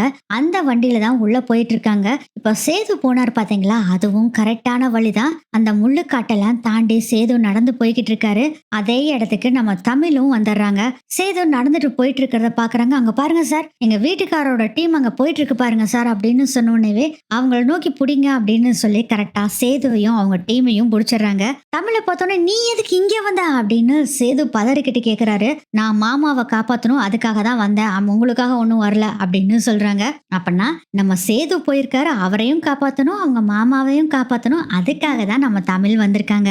சார் என்ன ரேஞ்சர் சார் இவ்வளவு போய் கூட்டிட்டு வந்திருக்கீங்க? வேண்டாம் சார், இவ்வளவு போ சொல்லுங்க, யார் கூடயாச்சும் அனுப்பிச்சு விட்டுருங்க அப்படின்னு சொல்லவும், தம்பி நீங்க என்ன தம்பி பேசிட்டு இருக்கீங்க? இந்த காட்டோட நடுப்பகுதிக்கு வந்துட்டோம். இங்க இருந்து இவங்களுக்கு கொண்டு போய் விட்டுட்டு வரதெல்லாம் சாத்தியமே இல்லை. எல்லாரும் ஒன்னாவே டீமா போலான்னு சொல்றாங்க. சரி வாங்க அப்படின்னு சொல்லிட்டு இவங்க எல்லாம் ஒன்னா டீமா போறாங்க. தமிழ் பக்கத்துல உட்காந்துருக்காரு சேது. தமிழ் கொஞ்சம் தள்ளி உட்கார, அந்த சைடு வந்து உரசிக்கிட்டே உட்காந்துருக்க அப்படின்னு சொல்றாங்க. இங்க பாருங்க, இங்க இடமெல்லாம் இல்ல, எல்லாம் அட்ஜஸ்ட் பண்ணி தான் உட்காரணும். சும்மா நீங்க இடிச்சுட்டு உட்காந்துட்டு நான் இடிச்சேன்னு சொல்லிக்கிட்டு இருக்கீங்க அப்படின்னு 2 பேரும் மாத்தி மாத்தி சண்டை போட்டுட்டு இருக்காங்க. இதெல்லாம் பார்த்த ரேஞ்சருக்கு, மா நீங்க 2 பேரும் ஹஸ்பண்ட் அண்ட் ஒய்ஃபாமா, எலியும் போன மாதிரி இப்படி சண்டை போட்டுட்டு இருக்கீங்க? ஏமா நம்ம ஒரு பக்கம் வந்தா நீங்க பாட்ட சண்டை போட்டுட்டு இருக்கீங்க? சண்டை போட்டீங்கன்னா பிரச்சனை யாரு போதுமா, பேசாம வாங்க அப்படின்னு சொல்லிட்டு 2 பேத்தையும் மௌனமா இருக்க சொல்லிட்டு வர சொல்றாங்க. சொல்லிட்டாங்க பாத்தியா, அமைதியா பேசாம இருக்கணும் சரியா அப்படின்னு சேது நம்ம தமிழை பார்த்து சொல்றாங்க. புரிஞ்சுது புரிஞ்சுது அப்படின்னு தமிழும் அப்படியே உட்காந்துட்டு வந்துட்டு இருக்காங்க. இவங்க சொன்ன மாதிரியே இந்த காட்டோட நடுப்பகுதியை தாண்டி பின்னாடி பக்கம் ரொம்ப தூரம் போய்கிட்டு இருக்காங்க. அப்பதாங்க தூரத்துல இருந்து பார்க்கும்போது வானத்துக்கு பூமிக்கும் தொடுற மாதிரி ஒரு பெரிய ஒரு ஆலமரம் இருக்கு. அந்த ஆலமரத்தை தமிழ் பாக்குறாங்க. பார்த்துட்டு, சார், அந்த பாட்டியோட ஓலைச்சுவடியில எழுதியிருந்த ஆலமரம் இதா தான் சார் இருக்கும். ஆமாமா, நானும் அந்த ஆலமரத்தை நோட்டீஸ் பண்ணேன். அந்த ஆலமரமா தான் இருக்கும். டிரைவர் எல்லாத்துக்கும் இன்ஃபார்ம் பண்ணிட்டு அந்த ஆலமரத்தை நோக்கி வர சொல்லுங்க அப்படின்னு சொல்லிடுறாங்க. அப்ப கேக்குறாரு சேது, என்ன பேசிட்டு இருக்கீங்க, எனக்கு ஒன்றும் புரியலையே அப்படின்னு சொல்லும் போதுதான் நம்ம தமிழ் சொல்றாங்க நடந்த விஷயத்த பூரா பாட்டிக்கிட்ட போனது, அவங்க சொன்னது, அதுக்கப்புறம் அந்த ஓலைச்சுவடியை வாங்கிட்டு வந்து லாங்குவேஜ் ரிசர்ச்சர் கிட்ட கொடுத்து அந்த காலத்து தமிழ் மொழியை ஃபுல்லா படிச்சு இவங்களுக்கு டீட்டெயிலா சொன்னது, இவங்க போகக்கூடிய வழி எல்லாத்தையுமே சொல்றாங்க. இதை கேட்ட உடனே நம்ம சேதுக்கு பரவாயில்லையே, தமிழும் நம்ம அப்பாவை காப்பாத்துறதுக்கு பயங்கரமா ரிஸ்க் எடுத்து கண்டுபிடிச்சிருக்கா பாரு, அதுவும் என்ன தைரியமா வந்திருக்கா பாரு அப்படின்னு மனசுக்குள்ள ஒரு சாஃப்ட் கார்னர் இருக்கு. இருந்தாலும் அதை வெளி காமிக்காம ஆமா நீயும் கண்டுபிடிச்சிட்டாலும் அப்படின்னு சொல்லி சும்மா லந்து கொடுத்துட்டு இருக்காரு. இங்க பாருங்க, உங்க சண்டே எல்லாம் வீட்டுல வந்து வச்சுக்கோங்க. இப்ப முதல்ல மாமாவை காப்பாத்தணும், அதுக்காக இப்ப போய்கிட்டு இருக்கோம். கொஞ்சம் சண்டையெல்லாம் நிறுத்திட்டு பேசாம வாங்க அப்படின்னு சொல்றாங்க. சரி சரி அப்படின்னு உக்காந்துட்டு இருக்காரு சேது. கரெக்டா பாத்தீங்கன்னா அந்த ஆலமரத்துக்கு பக்கத்துல போய் வண்டியை நிறுத்துறாங்க. அந்த ஓலைச்சுவடியில போட்டிருந்த மாதிரியே ஆலமரம் அவ்வளோ பெருசா இருக்கு.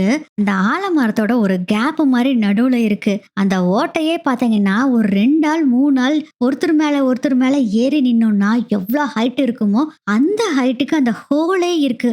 வாவ், ஆசம் அப்படின்னு சொல்றாரு ரேஞ்சர். என்னது ஆஸ்மாவா அப்படின்னு கேக்குறாரு சேது. ரேஞ்சர் சொல்றாரு, இது மாதிரி ஒரு இடத்த நான் பார்த்ததே இல்ல, பிரமிப்பா இருக்குதுங்க, அதை தான் சொன்னேன் அப்படின்னு சொல்றாரு ரேஞ்சர். சரி, இன்னும் எதுக்கு வெயிட் பண்ணிட்டு இருக்கணும், உள்ள போலாம் அப்படின்னு சேது சொல்றாரு. ஏங்க, நான் சொன்னதெல்லாம் ஒழுங்கா கேட்டீங்களா? என்னத்த கேட்க சொல்ற? இங்க பாருங்க, உள்ள போறப்போ ஆக்சிஜன் லெவல் ரொம்ப கம்மியா இருக்கும். காத்தே உள்புகாத இடம் இது. இதுக்குள்ள ஆக்சிஜன் வச்சுட்டு தான் நம்ம போகணும், இல்லாட்டி நம்ம உயிருக்கு ஆபத்தாயிரும் அப்படின்னு சொல்றாங்க. அப்ப ரேஞ்சர் சொல்றாரு, ஆமா தம்பி, நம்ம ஆக்சிஜன் வச்சுட்டு தான் போகணும், எல்லாரும் ஆக்சிஜனை ரெடி பண்ணுங்க அப்படின்னு சொல்லிடுறாங்க. இப்போ என்ன பண்றாங்கன்னா, ஒவ்வொருத்தருக்கும் ஒவ்வொரு சிலிண்டரை கொடுத்து விடவும் முடியாது. அது மட்டும் இல்லாம இந்த சுரங்கத்துக்குள்ள இந்த சிலிண்டரை கொண்டு போக முடியாது. அப்ப என்னதான் பண்றது அப்படின்னு சேது கேக்குறாரு. அதுக்கு ரேஞ்சர் சொல்றாரு, அதுக்கு எல்லாத்துக்குமே நாங்க ஏற்பாடு பண்ணிட்டு தான் வந்திருக்கோம் தம்பி. இந்த சிலிண்டர்ல இருக்கக்கூடிய ஆக்சிஜன் எல்லாத்தையுமே ஒரு டியூப் வழியா நமக்குடைய அந்த டியூபையும் கொண்டு போய்கிட்டே இருப்போம். டியூப்ல ஒரு டிவைஸை நாங்க பொருத்திடுவோம். அந்த டிவைஸ்ல இருந்து நம்ம எல்லாத்துக்குமே ஆக்சிஜன் போற மாதிரி ஏற்பாடு பண்ணிடுவோம். இந்த ஆக்சிஜனுக்கான வயர் இருக்கு பாத்தீங்களா, குறைஞ்சது 5 மைல் தூரத்துக்கு போற மாதிரி தான் நாங்க ஏற்பாடு பண்ணி இந்த வயரெல்லாம் எடுத்துட்டு வந்திருக்கோம் அப்படின்னு சொல்றாங்க. சூப்பர் சார், செம்மையா கால் கட்டிங்க போங்க அப்படின்னு சொல்றாரு சேது. அவங்க ஆக்சிஜன் மட்டும் கொண்டு வரல, லைட்டு, கன்னு எல்லாமே எடுத்துட்டு வந்திருக்காங்க. அதுக்கப்புறம் எல்லாத்தையுமே செட் பண்ணிட்டு அந்த மரத்துக்குள்ள போறாங்க. பார்த்தா அவ்வளோ பெரிய மரமா இருக்கு. நேர்ல இது வரைக்கும் இது மாதிரி இவ்வளோ பெரிய மரத்தை நான் பார்த்ததே இல்லை. அப்பா, எவ்வளோ பெரிய மரம் அப்படின்னு சொல்லிட்டு இருக்காரு. அப்படியே பாத்தீங்கன்னா கொஞ்ச தூரம் ரைட் சைடு அப்படின்னு நடந்து போறாங்க. அந்த இதுல போட்ட மாதிரியே அங்க ஒரு குகைக்கான வழி ஒண்ணு இருக்கு. அதுக்குள்ள எல்லாரும் இறங்கி போறாங்க. பயங்கர கருகும்னு இருக்கு. அதுல லைட் எல்லாம் செட் பண்ணிட்டு போறாங்க. பார்த்தா அதுக்குள்ள நிறைய பூச்சிலாம் இருக்கு. வவ்வால் எல்லாம் பறந்து வெளியே ஓடுது. வேகமா அந்த வவ்வால் வந்ததுல இவங்க எல்லாத்துக்கும் பின்னாடி கடைசியா நடந்து வந்துட்டு இருந்த 2 ரேஞ்சர்ஸ வவ்வால் வந்து சல்லு சல்லுன்னு அடிச்சுட்டு அப்படியே அங்கிருந்து பறந்து போகுது. இதுல வேற அந்த பின்னாடி வந்த ரேஞ்சர்ஸ் அந்த வவ்வாலோட எச்சத்துல காலை வச்சிடறாங்க. சறுக்குன்னு வழுக்கி விட்டு கீழே வேற விழுந்துடுறாங்க. ஒரு ஆளுக்கு செம்மடி, இன்னொருத்தருக்கு பாத்தீங்கன்னா கை உடைஞ்சு போச்சு. இதை பார்த்துட்டு எப்படி கீழே விழுந்தோன்னு இப்படி கை உடைஞ்சுது அப்படின்னு சொல்லிட்டு வந்து பார்த்தா இது மண் தரையில, இது ஃபுல்லா கல்லால கட்டப்பட்டிருக்கு. அதாவது ஃபுல்லாவே இயற்கையாவே கல்ல குடைஞ்சுக்கிட்டு ஒரு குகை மாதிரி போய்கிட்டு இருக்கு. தரையும் கல்லு, சுத்திலுமே கல்லாவே இருக்கு. இப்படி கல்ல குடைஞ்சு கட்டி இருக்குது இந்த வண்டு அப்படின்னு சொல்றாரு சேது. அதுக்கு ரேஞ்சர் சொல்றாரு, கல்ல குடைஞ்செல்லாம் கட்டலப்பா, இயற்கையாவே இது இருக்கு. இது சும்மா 1000 வருஷம் 2000 வருஷமா இப்படியே இருந்திருக்கும் போல இருக்கு. இந்த கல்லு பாத்தியா எப்படி இருக்குன்னு தேஞ்சு போய் இருக்கு. அதனால இது 2000 வருஷத்துக்கு முன்னாடி இருந்திருக்கும் அப்படின்னு சொல்லிட்டு இவங்க எல்லாரும் ஓலைச்சுவடியில எந்த ரூட்டு சொன்னாங்களோ அதே ரூட்ல ரைட்டுக்கா போய் அதுக்கப்புறம் லெஃப்ட்டுக்கா வந்து ஸ்ட்ரைட்டா போய்கிட்டு இருக்காங்க. அப்பதான் இவங்க சொன்ன மாதிரியே, அதாவது அந்த ஓலைச்சுவடியில சொன்னாங்கல்ல அதே மாதிரி தண்ணி பயங்கர ஸ்பீடா இவங்களை நோக்கி வந்துட்டு இருக்கு. தர ஃபுல்லா தண்ணி இருக்கு அப்படிங்கறத உணர்றாங்க. தண்ணி கொஞ்சம் கொஞ்சமா அதிகமாயிட்டே இருக்கு. அப்போ நம்ம அருவிக்கு பக்கத்துல வந்துட்டோம் அப்படின்னு நினைக்கிறாங்க. தண்ணி வந்துட்டு இருக்கு, பக்கத்துல இப்போ நெருங்கிட்டு இருக்கோம். இப்போ வேற எந்த வழியில போறது அப்படின்னு கேக்குறாங்க. சேது அதுக்கு தமிழ் சொல்றாங்க, இந்த தண்ணி எந்த வழியில வந்துட்டு இருக்கோ அதை நோக்கி தான் நம்மளும் போகணும். போய்கிட்டே இருக்கிறப்போ அந்த குகையோட முடிவு வரும். அதுல பெரிய ஒரு ஹோல் இருக்கும். அந்த ஹோலை தாண்டி போனா காட்டுக்கு போலாம். ஆனா அந்த பெரிய ஹோலுக்கு வெளியே ஒரு அருவி போய்கிட்டு இருக்கும். அதுதான் நமக்கு இதுதான் அந்த இடத்த நம்ம அடைஞ்சிட்டோம் அப்படிங்கிறதுக்கான ஒரு அறிகுறின்னு வச்சுக்கோங்க அப்படின்னு சொல்றாங்க. அப்போ அந்த இடத்துலதான் அந்த வண்டுகள்லாம் கூடு கட்டி இருக்கோ அப்படின்னு சொல்லும் போது ரேஞ்சர் சொல்றாரு, இல்ல தம்பி, அதுக்கப்புறம் நம்ம ரைட்டோ லெஃப்டோ அது அந்த ஓலைச்சுவடியில போட்டிருக்கோம், அதுல பார்த்து நம்ம அந்த ரைட்டோ லெஃப்டோ எடுத்து போகணும். அதுக்குள்ள கொஞ்சம் தூரம் போன பின்னாடிதான் அந்த வண்டுகளோட குகை வரும் அப்படின்னு சொல்றாங்க. அப்படிங்களா, சரி போலான்னு சொல்லிட்டு இவங்களும் போய்கிட்டு இருக்காங்க. கொஞ்ச தூரம் போக போக பாத்தீங்கன்னா ஓலைச்சுவடியில போட்டிருந்ததோ பாதத்தோட அளவுக்கு தான் தண்ணி இருக்கும்னு சொல்றாங்க. ஆனா இங்க பார்த்தா முழங்கால் அளவுக்கு தண்ணி வந்திருக்கு. இத பாக்குறப்பயே சேது சொல்றாரு, என்னங்க ஐயா, முழங்கால் அளவுக்கு தண்ணி வந்திருக்குது, எனக்கு என்னமோ தப்பா வரமோன்னு தோணுது அப்படின்னு சொல்லவும் ரேஞ்சர் சொல்றாரு, எனக்கும் டவுட் இருக்கு சேது, அந்த ஓலைச்சுவடியை மறுபடியும் படிங்க அப்படின்னு சொல்லவும் அந்த ரெக்கார்ட் பண்ணி கொடுத்திருப்பாரு வாய்ஸ் டிரான்ஸ்லேட்டர், அந்த ரெக்கார்டை போடுறாங்க. அவரும் இந்த தண்ணி லைட்டா இருக்கும் தான் சொல்லியிருக்காங்க. இவங்க வர்ற பாதையும் கரெக்ட், போயிட்டு இருக்க பாதையும் கரெக்ட். என்ன பண்றது அப்படின்னு யோசனை பண்ணிட்டு இருக்கும் போது தமிழ் சொல்றாங்க, இந்த ஓலைச்சுவடி எழுதி ஏகப்பட்ட வருஷங்கள் ஆக போகுது, 100-200 வருஷத்துக்கு மேல கூட ஆயிருக்கலாம் சார். அப்போ பாத தளவுக்கு தண்ணி வந்திருக்கிறதா இருக்கலாம். இப்போ அது நிறைய கூட வர்றதுக்கு வாய்ப்பு இருக்குல்ல அப்படின்னு சொல்லவும், ஆமா ஆமா வாய்ப்பு இருக்குதான் சொல்லுது, தமிழ் சொல்றது கரெக்ட் தான் அப்படின்னு சேதுவும் சொல்றாரு. எப்படியாச்சும் இதை கடந்து போய் ஆகணுமே. கடந்து அப்படியே இவங்க போய்கிட்டே இருக்காங்க. இவங்களுக்கு என்ன பயம்னா, அந்த கூடு கட்டி இருக்க இடத்தையும் தண்ணி நிரப்பிருந்ததுன்னா என்ன பண்றது அப்படின்னு யோசனை பண்ணிக்கிட்டு இருக்காங்க. வர வர தண்ணி அதிகமா ஆகிட்டே இருக்கு. கழுத்து வரைக்கும் எல்லாத்துக்குமே தண்ணி வந்துருச்சு. இந்த கட்டத்துல ஆக்சிஜன் வயரும் கட் ஆயிருச்சு, எல்லாத்துக்குமே கட் ஆயிருச்சு. எப்படியாச்சு நம்ம வந்த வழியிலயும் போக முடியாது, முன்னாடி நகர்ந்து தான் போகணும், வேற வழி இல்ல போகணும்னு சொல்லிட்டு ஆளாளுக்கு எல்லாம் போயிட்டு இருக்காங்க. போகிறப்ப பாத்தீங்கன்னா அங்க வந்த ரேஞ்சர்ஸ் எல்லாரும், சார் என்னால இதுக்கு மேல வர முடியாது, எனக்கு மூச்சு தம் கட்ட முடியலன்னு சொல்லிட்டு நிறைய பேர் வந்த வழியிலே திரும்பி போக ஆரம்பிச்சிடுறாங்க. அந்த கழுத்தளவு தண்ணியிலேயே அப்படியே புடிச்சுக்கிட்டே ஒவ்வொருத்தரா நடந்து போய்கிட்டே இருக்கிறாங்க. இது குகை எப்படி இருக்குன்னா, ஒரு 4-5 பேர் நடந்து போற அளவுக்கு தான் சர்க்கிள் மாதிரி இருக்கு. அதுக்குள்ளதான் நடந்து போய்கிட்டு இருக்காங்க. அப்படி எல்லாம் அந்த கல்லை புடிச்சுக்கிட்டே போய்கிட்டே இருக்காங்க. போக போக ஒவ்வொருத்தரா ஆளுக குறைஞ்சு குறைஞ்சு இப்ப யார் யார் போறாங்கன்னா, நம்ம சேது, தமிழ், அந்த ரேஞ்சர், அதுக்கப்புறம் ரேஞ்சர் கூட ஒரு 2-3 பேரு, சேது கூட வந்த ஒரே ஒரு ஆள் தான் இருக்காரு. மிச்ச 4 பேர் எஸ்கேப் ஆகி போயிட்டாங்க அங்க இருந்து. இவங்க மட்டும் தான் இருக்காங்க. இவங்க எல்லாம் அப்படியே தட்டு தடு மாதிரி போய்கிட்டே இருக்காங்க.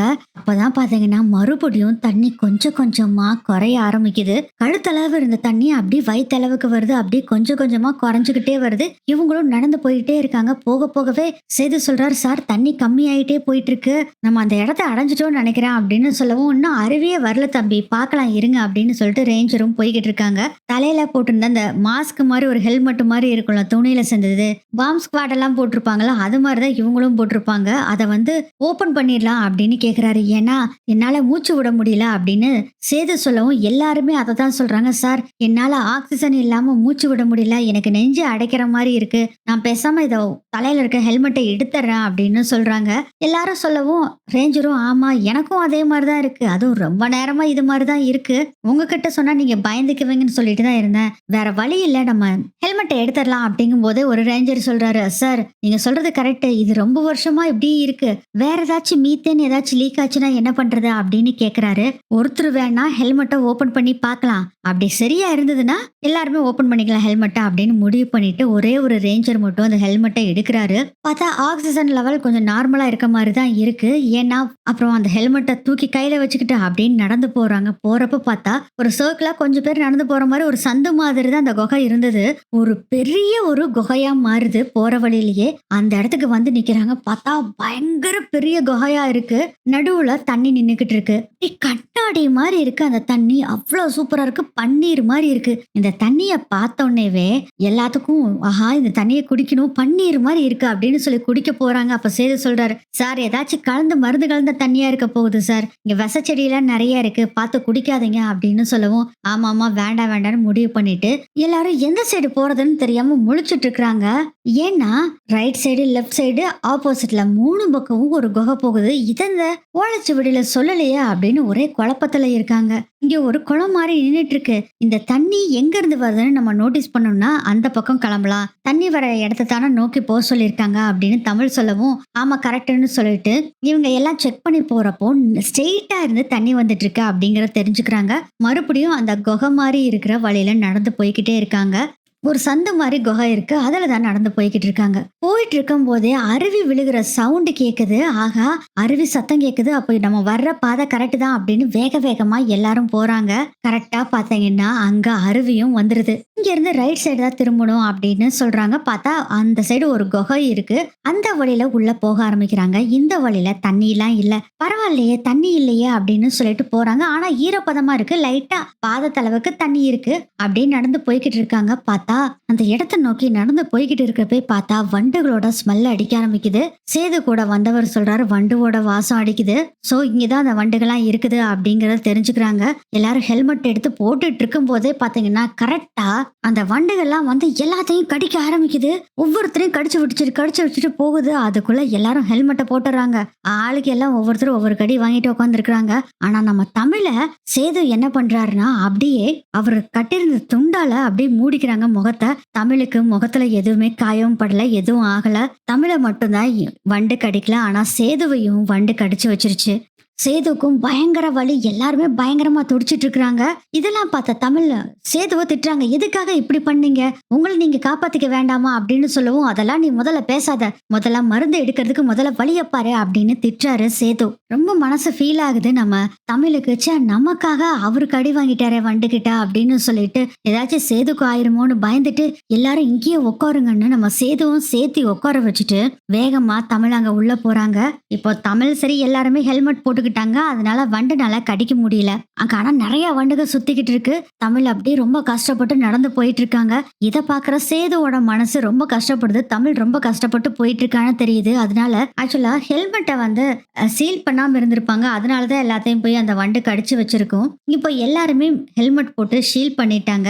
அதனால அந்த வண்டுகள்லாம் ஹெல்மெட்டுக்குள்ள போக முடியல. சேது பாத்தீங்கன்னா வேக வேகமா போறாரு. எப்படியாச்சும் தமிழை தனியா விடக்கூடாது அப்படின்னு சொல்லிட்டு அவரும் தமிழை நில்லு, நானும் வரேன் நில்லு அப்படின்னு சொல்லிட்டு பின்னாடியே போறாரு. தமிழ் சொல்றாங்க, வேண்டாங்க நீங்க இங்கேயே இருங்க, உங்களை முகத்துல வேற கடிச்சு வச்சிருக்கு, எனக்கு பயமா இருக்கு, நான் போய் சீக்கிரம் மருந்து எடுத்துட்டு வரேன் அப்படின்னு சொல்றாங்க.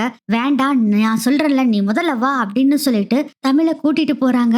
அப்படியே போறதுக்குள்ளே தலையெல்லாம் சுத்த ஆரம்பிக்குது. அப்படியே எப்படியோ தட்டு தடுமாறி சேது தமிழோட கையை பிடிச்சுக்கிட்டே அப்படி நடந்து வர்றாரு. பார்த்தா போக போகவே அப்படியே ஏதோ ஜொலிக்கிற மாதிரி கண்ணுக்கு தெரியுது. ஒரு டேர்ன் பண்ற மாதிரி ஒரு இடம் வருது. அப்படியே டேர்ன் பண்ணி அந்த குகைக்குள்ள போனா அந்த இடத்துல பாத்தீங்கன்னா பயங்கர பெருசா ஒரு கூடு கட்டிருக்கு. கோல்டன் கலர்ல அப்படியே தக தக தக தகன்னு மின்னுது அந்த கூடு. மை மருந்து 2 பேர் நின்னு பாத்துக்கிட்டு இருக்காங்க. சரி நீங்க இங்க இருங்க, நான் போய் உள்ள போய் பாக்குறேன் அந்த கூடுக்குள்ள அப்படின்னு சொல்றாங்க. நீ மட்டும் எப்படி போவா, வா அப்படின்னு கூட்டிட்டு போறாரு. பக்கத்துல போய் பார்க்கும் போதுதான் தெரியுது இவங்க உயரத்துக்கும் மேல ஒரு கல்லு கிளை மாதிரி அப்படியே நின்னுட்டு இருக்கு, தொடுத்துக்கிட்டு இருக்கு. அந்த கல்லு தொங்கிட்டு இருக்க இடத்துலதான் கூட கட்டி வச்சிருக்குது வண்டு. எட்டி எட்டி பாக்குறாங்க நம்ம தமிழ். ஆனா தமிழ்னால அந்த கூடங்கூட தொடவே முடியல. என்ன பண்றது அப்படிங்கும் போது சேது சொல்றாரு, நான் வேணா உன்னை தூக்குறேன், நீ எப்படியாச்சு உனக்கு எட்டுதானு பாரு அப்படின்னு சேது சொல்றாரு. தமிழும் இல்ல வேண்டாம், உங்களுக்கே தலை சுத்துது வலிக்குதுங்கிறீங்க, நீங்க தூக்க வேண்டாம் அப்படின்னு சொல்றாங்க. நான் பாத்துக்கிறேன், நீ முதல்ல நில்லு அப்படின்னு சொல்லிட்டு சேது என்ன பண்றாருன்னா இன்னொரு சூப்பர் ஐடியா பண்றாரு. சேது அப்படி குனிஞ்சுக்கிறாரு. தன்னோட முதுகு மேல காலை வச்சு மேல ஏறிப்பாரு, அந்த கூடு உனக்கு எட்டுதானு பாரு அப்படின்னு சொன்னோடனே பாத்தீங்கன்னா இல்ல முடியாதுன்னு தான் சொல்றாங்க ஃபர்ஸ்ட் தமிழ். இருந்தாலும் குதிச்சு குதிச்சு பாக்குறாங்க தமிழ். சேது சொல்ற, ஐயோ என்ன குதிச்சுட்டு இருக்க, குதிக்காத தயவு செய்து, குழந்தைக்கு ஏதாச்சும் ஆயிர போகுது அப்படின்னு சொல்லிட்டு குமிஞ்சு முதல்ல ஏறிய முதுகு மேல அப்படின்னு சொல்றாங்க. முதுகு மேல ஏறி எட்டி பாக்குறாங்க. அப்பயும் கேட்ச் பண்ண முடியல. அதுக்கப்புறம் என்ன பண்றாருனா சேது நம்ம தமிழை அப்படியே தூக்குறாரு. அப்படியே பார்த்தா அந்த கூட பார்க்கவே முடியுது நம்ம தமிழ்னால. தமிழ் பாக்குறாங்க.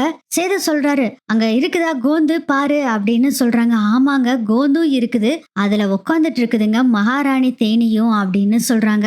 ஏன்னா மஞ்சள் சகப்பு கருப்பு 3 தலையில ஒரு பெல்ட் மாதிரி ஒரு ரவுண்டா சுத்தி இருக்கும் தலையா, அதுதான் மகாராணி வண்டு அப்படின்னு சொல்லியிருப்பாங்களா. அதே மாதிரி ஒரு வண்டு உட்காந்துட்டு இருக்கு. அந்த மெழுகு மேலதான் வண்டு உட்காந்துட்டு இருக்கு. அந்த மெழுகை எடுக்கலாம் அப்படின்னு ட்ரை பண்ண போறப்ப பாத்தீங்கன்னா ஏகப்பட்ட வண்டுக வந்து தடுக்க வருது.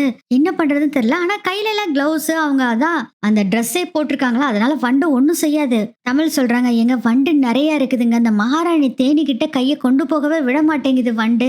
அப்படின்னு சொல்லவும், சேது சொல்றாரு, "வேற வழி இல்ல. அதுகளெல்லாம் கொன்னுட்டு தான் மகாராணி தேனீ கிட்ட போயி, அந்த தேனீயையும் கொன்னுட்டு தான் நம்ம பண்ணணும். எனக்கும் எட்ட மாட்டேங்குது. நீ தான் இத செஞ்சே ஆகணும்." அப்படின்னு சொல்றாங்க. கைய போய் கொண்டு போய் மகாராணி தேனீ கிட்ட போகறதுக்குள்ளே சின்ன சின்ன வண்டுகள் நெறைய வருது. அப்ப இதெல்லாம் கொல்றதுக்கு மனசு ரொம்ப கஷ்டமா இருக்கு. ஏன்னா இவங்க எல்லாருமே குட்டி பாப்பா வண்டுக. பெரிய வண்டுக இல்ல. இதுகளெல்லாம் கொல்லணுமா? நம்ம வயித்துலயும் ஒரு பாப்பா வளருதுல. அதே மாரி தானே இந்த குழந்தைகளும் அப்படின்னு நினைச்சு ரொம்ப ஃபீல் பண்றாங்க. உடனே என்ன சொல்றாங்கன்னா, அந்த குட்டி வண்டுகிட்ட எல்லாம் உங்கள மாரியே என் வயித்துலயும் ஒரு குட்டி பாப்பா வளருது. தயவு செய்து நீங்க எல்லாருமே வழி விட்டே ஆகணும். நான் உங்க மகாராணி கிட்ட நான் பேசணும் அப்படிங்கிற மாரி சொல்றாங்க. அதுக்குள்ள பார்த்தா நம்ம பாட்டியும் சாமி கும்பிட்டுட்டு இருக்காங்க. மோகனா ஒரு பக்கம் சாமி கும்பிட்டுட்டு இருக்காங்களா. நம்ம தமிழும் கடவுள கும்பிட ஆரம்பிச்சுறாங்க. கடவுளே நான் பேசுறதெல்லாம் இவங்களுக்கு புரிஞ்சு அது வழி விடணும் அந்த வண்டுகள்லாம் அப்படின்னு சொன்னோனே பாத்தீங்கன்னா, டபக்குன்னு பார்த்தா எல்லா குட்டி வண்டுகளும் அப்படியே நகர்ந்து ஓடி போகுது குடு குடு குடு குடுன்னு. அந்த பார்த்தா மகாராணி வண்டு அப்படி இறங்கி நடந்து வந்துகிட்டு இருக்கு. நம்ம தமிழை நோக்கி தான் நடந்து வந்து அந்த கூண்டு அப்படி நம்ம தமிழோட முகத்துக்கு ஆப்போசிட்ல தான் இருக்கு. முகத்துக்கு ஆப்போசிட்ல வந்து அந்த மகாராணி வண்டு அப்படியே வந்து நிக்குது. அதை பார்த்தோன்னே மகாராணி வண்டை பார்த்து கும்பிடுறாங்க. கும்பிடும் போதே நம்ம சேது சொல்றாரு, இப்பதான் கும்பிட்டு இருக்க நேரமா, அதை புடிச்சு தள்ளி விட்டுட்டு அந்த கோந்தை எடுத்துட்டு வா அப்படின்னு சொல்றாங்க. கொஞ்சம் நீங்க அமைதியா இருங்க அப்படின்னு சொல்லிட்டு தமிழ் அந்த வண்டு கிட்ட சொல்றாங்க, நீங்க தான் மகாராணி வண்டு. இந்த மெழுகு எல்லாத்தையுமே நீங்க தான் பாதுகாத்துட்டு வந்துட்டு இருக்கீங்க. உங்களோட கூட்டத்தை சேர்ந்த நிறைய வண்டுகள் வந்து எங்க வீட்டுல இருக்க ஆளுகளையும் ஊர் ஆளுகளையும் கொண்டுகிட்டு இருக்கு. நீங்க ரொம்ப நல்லவங்களா தெரியுறீங்க. ஏன்னா இந்நேரம் என்னை வந்து கடிச்சிருக்கணும். ஆனா கடிக்காம நான் பேசுறத நீங்க உத்து கவனிக்கிறீங்க பாருங்க. அப்பவே எனக்கு புரிஞ்சிருச்சு நீங்க ரொம்ப நல்ல வண்டுன்னு தெரிஞ்சு போச்சு. நீங்க நல்லவங்களா இருக்கீங்க. இதோ இந்த குட்டி குட்டி பாப்பா வண்டெல்லாம் நல்லவங்களா இருக்காங்க. ஆனா சில வண்டுக ஊருக்குள்ள பூந்துகிட்டு பயங்கரமா அட்டூழியம் பண்ணிக்கிட்டு இருக்கு. என்ன பொறுத்த வரையும் இது உங்க குரூப்பை சேர்ந்த வண்டு இல்லைன்னு தெரியுது. உங்களோட எனிமி வண்டா இருக்கும். ஒருவேளை அது சொன்ன பேச்சு கேட்காத ரவுடி வண்டாங் கூட இருக்கலாம்னு எனக்கு தெரியுது.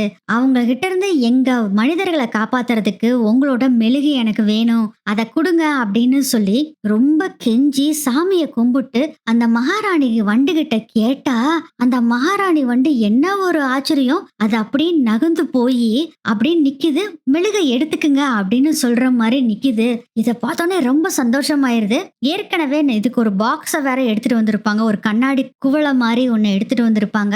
அந்த கண்ணாடி பாட்டிலை எடுத்து அந்த மெழுகு பூரா உள்ளுக்குள்ள எடுத்து போட்டுக்கிறாங்க. அது வரைக்கும் அமைதியாவே நிக்குது. அந்த ராணி வண்டும் மெழுகு எல்லாத்தையும் எடுத்துட்டு ரொம்ப நன்றி அப்படின்னு சொன்னோடனே அந்த ராணி வண்டு மறுபடியும் போய் அந்த மெழுகு ஒரு சேர் மாதிரி வச்சு செஞ்சு வச்சிருப்பாங்களா, அதுல போய் மகாராணி வண்டு உட்காந்துக்குது.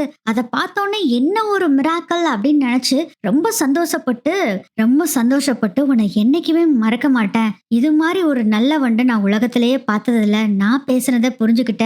நீ ஒரு தெய்வத்தோட அருள் பெற்ற வண்டு அப்படின்னு கும்பிட்டுட்டு எங்க கொஞ்சம் இறக்கி விடுங்க என்ன அப்படின்னு சொல்றாங்க தமிழ். இது எல்லாத்தையுமே பார்த்த சேதுக்கு பாத்தீங்கன்னா தூக்கி வாரி போடுதுட்டே, என்னடா நடக்குதுங்க, இவ என்ன பேச்சு பேசுனா அந்த வண்டு கொல்லாம அந்த மெழுகை எடுத்துக்கொண்டு சொல்லிருச்சுன்னு அப்படின்னு ஆச்சரியமா பாத்துக்கிட்டு இருக்காங்க.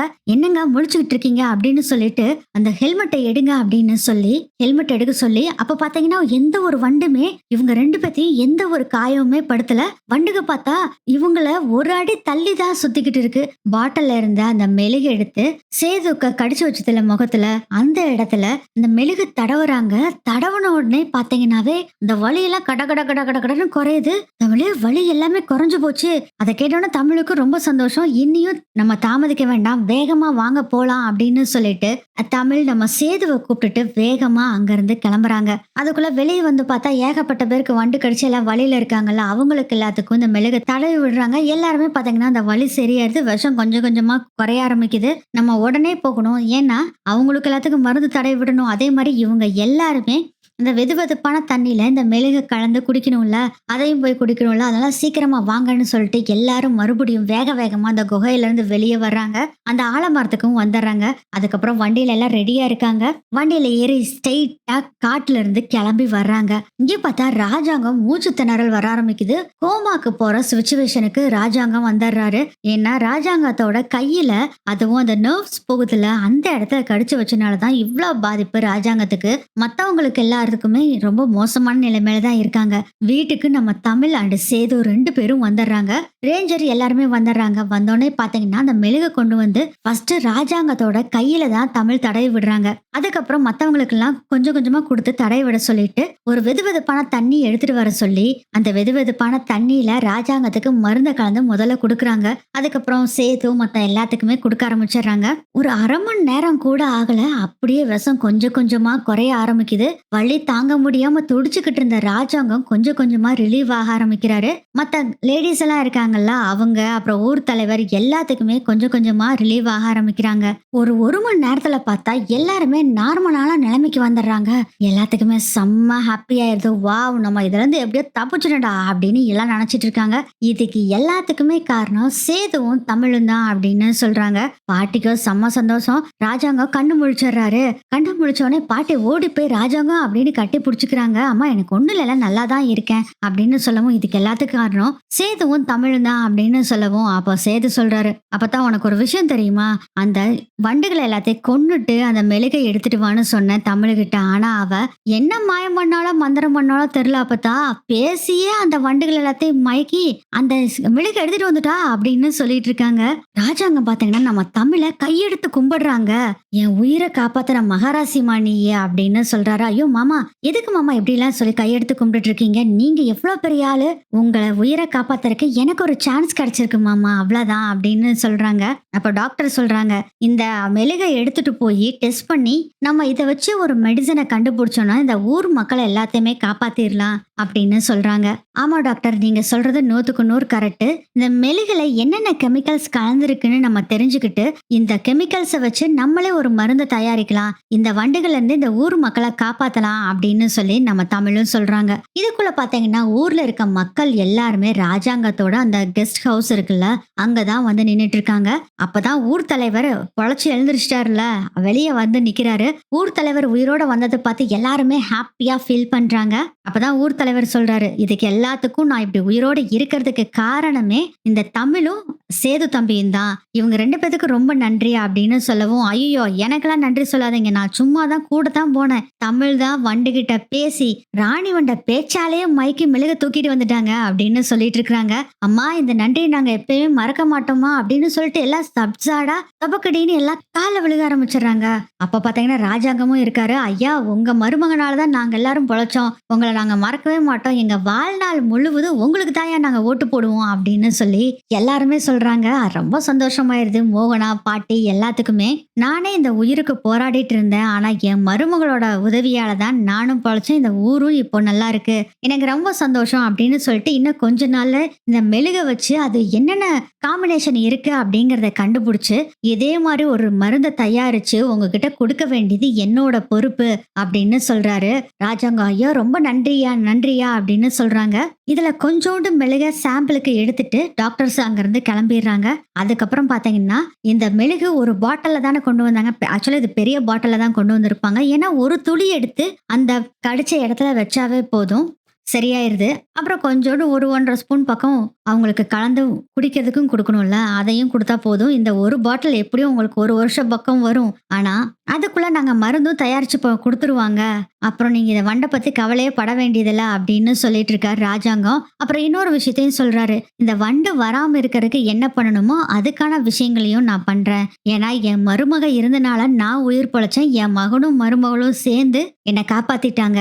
மறுபடியும் இது மாதிரி போய் இந்த மருந்தெல்லாம் எடுத்துட்டு இருக்க முடியாது. வண்டி இந்த ஊருக்குள்ள வராம இருக்கிறதுக்கு என்னென்ன பண்ண முடியுமோ அதை எல்லாத்தையும் நான் பண்ணிடுறேன், அதுவும் இந்த ஊர்ல இருந்து போறதுக்கு முன்னாடியே பண்ணிடுறேன். அப்புறம் இன்னொரு விஷயம், நான் எல்லாமே தடுப்பு போட்டுருவேன். சப்போஸ் அந்த வண்டு 1-2 வண்டு வந்ததுன்னா கிடைச்சிருச்சுன்னா இந்த மெழுகை நீங்க யூஸ் பண்ணிக்கிங்க. ஆனா அதுக்குள்ள எப்படியும் நம்ம டாக்டர்லாம் சேர்ந்து இதுக்கான மருந்தையும் கண்டுபிடிச்சிருவாங்க, கவலைப்படாதீங்க அப்படின்னு சொல்லிடுறாங்க எல்லாத்திலும். அப்புறம் ஊர் மக்கள் எல்லாம் போன பின்னாடி ராஜாங்க சொல்றாரு, என் மருமகன்னு சொல்றதுக்கே ரொம்ப பெருமையா இருக்குதுமா, நீ தான் இந்த வீட்டோட சின்ன மருமக, ரொம்ப சந்தோஷமா சொல்றாரு. அப்படியே ஒரு லுக் விடுறாரு.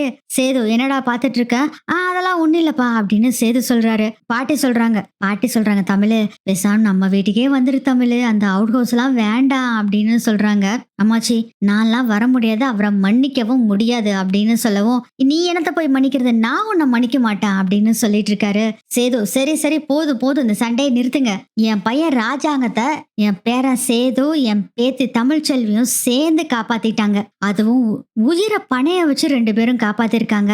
அதனால என் மகனுக்கு கொடுத்தது போக எனக்குன்னு சில பல சொத்துக்களை எல்லாம் நான் வச்சிருக்கேன். அதை எல்லாத்தையும் என் பேரன் சேது பேர்லயும் என் பேத்தி தமிழ்ச்செல்வி பேர்லயும் எழுதி வைக்கிறேன் அப்படின்னு சொல்றாங்க. பாட்டி இதெல்லாம் எதுக்கு பாட்டி அப்படின்னு சேது சொல்றாரு. அம்மாச்சி எதுக்கு அம்மாச்சி? அதெல்லாம் வேண்டாம் அப்படின்னு தமிழ் சொல்றாங்க. அதெல்லாம் இல்லடி, நான் சொத்து உங்க பேர்ல எழுதி வைக்க போறேன், அவ்வளவுதான். என் பையனை காப்பாத்துனீங்கல்ல அதுக்கு இந்த சொத்தெல்லாம் அப்படின்னு சொல்றாங்க. அதுக்குள்ளேயே நம்ம தன்னாசி என்ன பண்றாருன்னா தெரிச்சுக்கிட்டு ஓடி வர்றாரு. அண்ணா என் அண்ணனுக்கு என்னாச்சு அப்படின்ட்டு ஓடி வர்றாரு. ஏன்னா இந்த நியூஸ் ஏற்கனவே தெரிஞ்சனால முதல்ல கிளம்பி வந்துட்டாரு. இப்பதான் ஊருக்கு வந்து சேர்ந்திருக்காரு. தன்னாசி கிட்ட சொல்றாரு ராஜாங்க, அதெல்லாம் ஒண்ணு இல்ல தன்னாசி, இல்ல நல்லா இருக்கு, இப்ப நான் நல்லா இருக்கேன், நம்ம சேதுவும் தமிழும் தான் காப்பாத்துனாங்க அப்படின்னு நடந்த விஷயத்த பூரா சொல்றாங்க. அப்போ 2 பேத்துக்கிட்டே அப்படி கையெடுத்து கும்பிடுறாங்க. என் அண்ணனை காப்பாத்திட்டீங்க அப்படின்னு சொல்லவும், என்ன சித்தப்பா நீங்க இப்படிலாம் பண்ணிட்டு இருக்கீங்க, பேசாம கையை இறக்குங்க அப்படின்னு சொல்லிட்டு இருக்காரு சேது. இந்த விஷயம் எல்லாம் பாத்தீங்கன்னா நம்ம ராஜாங்கத்தோட அந்த எதிரி அரசியல்வாதி இருக்காரு பாருங்க, அதாங்க போஸோட கூட்டு சேர்ந்து கூட்டு களவாணித்தனம் பண்ணி ராஜாங்கத்தை கொல்ல பார்த்தாங்க பாருங்க. அவனுங்களுக்கு அந்த விஷயம் தெரிய வருது. ராஜாங்கம் பழச்சிட்டாரு அப்படின்னு போஸுக்கோ பயங்கர காண்டாகுது. எப்படா எது பண்ணுனாலும் இந்த தமிழ்ச்செல்வியும் சேது வந்து தடுத்துறானுங்க, என்னதான் பண்றது அப்படின்னு கடுப்புல இருக்காங்க. அப்பதான் ஒரு ஆள் வந்து சொல்றாரு, சார் இந்த ராஜாங்கத்தை கொல்றதுக்காக அனுப்பிச்சோமே சார், அவனுக்கு எல்லாரும் அடிபட்டு கிடக்குறானுங்க சார், அந்த வண்டு கடிச்சு நிறைய பேர் செத்தும் போயிட்டானுங்க, உயிருக்கு போராடிட்டு நிறைய பேர் இருக்காங்க அப்படிங்கிற விஷயத்த சொல்லவும், அவனுங்களெல்லாம் இந்த பக்கமே எட்டி பக்கம் விட்டுறாதடா, என்ன பயங்கர கடுப்பா இருக்கான் அப்படின்னு அந்த அரசியல்வாதியும் சொல்றாரு. போஸ் சொல்றாரு, என்னதான் பண்றதா தெரியல தலைவா, எல்லாமே சொதப்புது, முதல்ல இந்த சேதுவையும் தமிழையும் போட்டு தள்ளணும், அதுக்கப்புறம் தான் ராஜாங்கத்தை கை வைக்கணும் அப்படின்னு சொல்லிட்டு இருக்காரு போஸ். ஆமா நீ சொல்றது கரெக்ட் தான் போஸ், முதல்ல சேதுவுக்கும் தமிழுக்கும் குறிய வைப்போம், அதுக்கப்புறம் பாத்துக்கலாம் அப்படின்னு இவங்க ஒரு பக்கம் பேசிட்டு இருக்காங்க. இது கடையில நைட் ஆயிருது. நம்ம தமிழ் பாத்தீங்கன்னா அந்த கெஸ்ட் ஹவுஸ்ல அப்படியே வெளியே உட்காந்து காத்தாட உட்காந்துட்டு இருக்காங்க. நைட்டு பாத்தீங்கன்னா எல்லாரும் தூங்கிட்டாங்க, இவங்க மட்டும்தான் காத்தாட அப்படியே வெளியே உட்காந்துட்டு இருக்காங்க. அதை பார்த்துட்டு சேது அப்படியே தமிழ்கிட்ட வர்றாங்க. சேது வர்றதை பார்த்துட்டு தமிழ் எழுந்திருக்கிறப்ப உட்கார ஒண்ணு இல்ல உட்காரு அப்படின்னு சொல்லிட்டு, இல்ல என் அப்பாவை காப்பாத்துறதுக்கு, அதுவும் கர்ப்பமா இருக்கிற பொண்ணு, காலில் வேற உனக்கு அடிபட்டு இருக்கு, அதெல்லாமே பொருட்படுத்தாம என்னோட அப்பாவை காப்பாத்துறதுக்காக நீ ரிஸ்க் எடுத்து உயிரை பணைய வச்சு, உன் உயிரை மட்டும் இல்ல உன் வயித்துல வளர குழந்தையோட உயிரையும் பணையம் வச்சு இந்த ரிஸ்க் எடுத்து அந்த மெழுகை எடுத்துட்டு வந்து என் அப்பாவை காப்பாத்திருக்க, அதுக்கு ரொம்ப நன்றி அப்படின்னு சொல்றாரு. தமிழ் சொல்றாங்க, இது என்னோட கடமை, நான் என் மாமாக்காகவும் உங்களுக்காகவும் என்ன வேணாலும் செய்வேன் அப்படின்னு சொல்லிட்டு, என்னது அப்படின்னு கேக்குறாரு சேது. அதாவது மாமாக்காக நான் என்ன வேணாலும் செய்வேன் அப்படின்னு சொன்னேன் அப்படின்னு தமிழ் சொல்லிட்டு இருக்காங்க. சேதுக்கு அது புரிஞ்சிருச்சு, புரியுது அப்படிங்கிற மாதிரி அப்படியே சிரிச்சுக்கிட்டே அங்க இருந்து உள்ள போறாரு. சேதுவும் இப்போ தமிழ் பண்ணதுல ரொம்ப மனசு மாறி இருக்காரு. சே நம்ம தப்பு பண்ணிட்டோமோ அப்படின்னு நினைக்கிற அளவு சேது இப்போ இருக்கிறாரு. அப்படியே தமிழை பார்த்துக்கிட்டே சேதுவும் அப்படியே அங்கிருந்து போறாரு. போறப்பே அப்படியே ரொம்ப சந்தோஷமா சிரிச்சுக்கிட்டே அப்படியே போறாரு. வெளியே உட்காந்துட்டு இருக்க நம்ம தமிழும் பாத்தீங்கன்னா அப்படியே சிரிச்சுக்கிட்டு இருக்காங்க. இப்படிதான் இந்த எபிசோடு நகரும்னு நினைக்கிறேன்.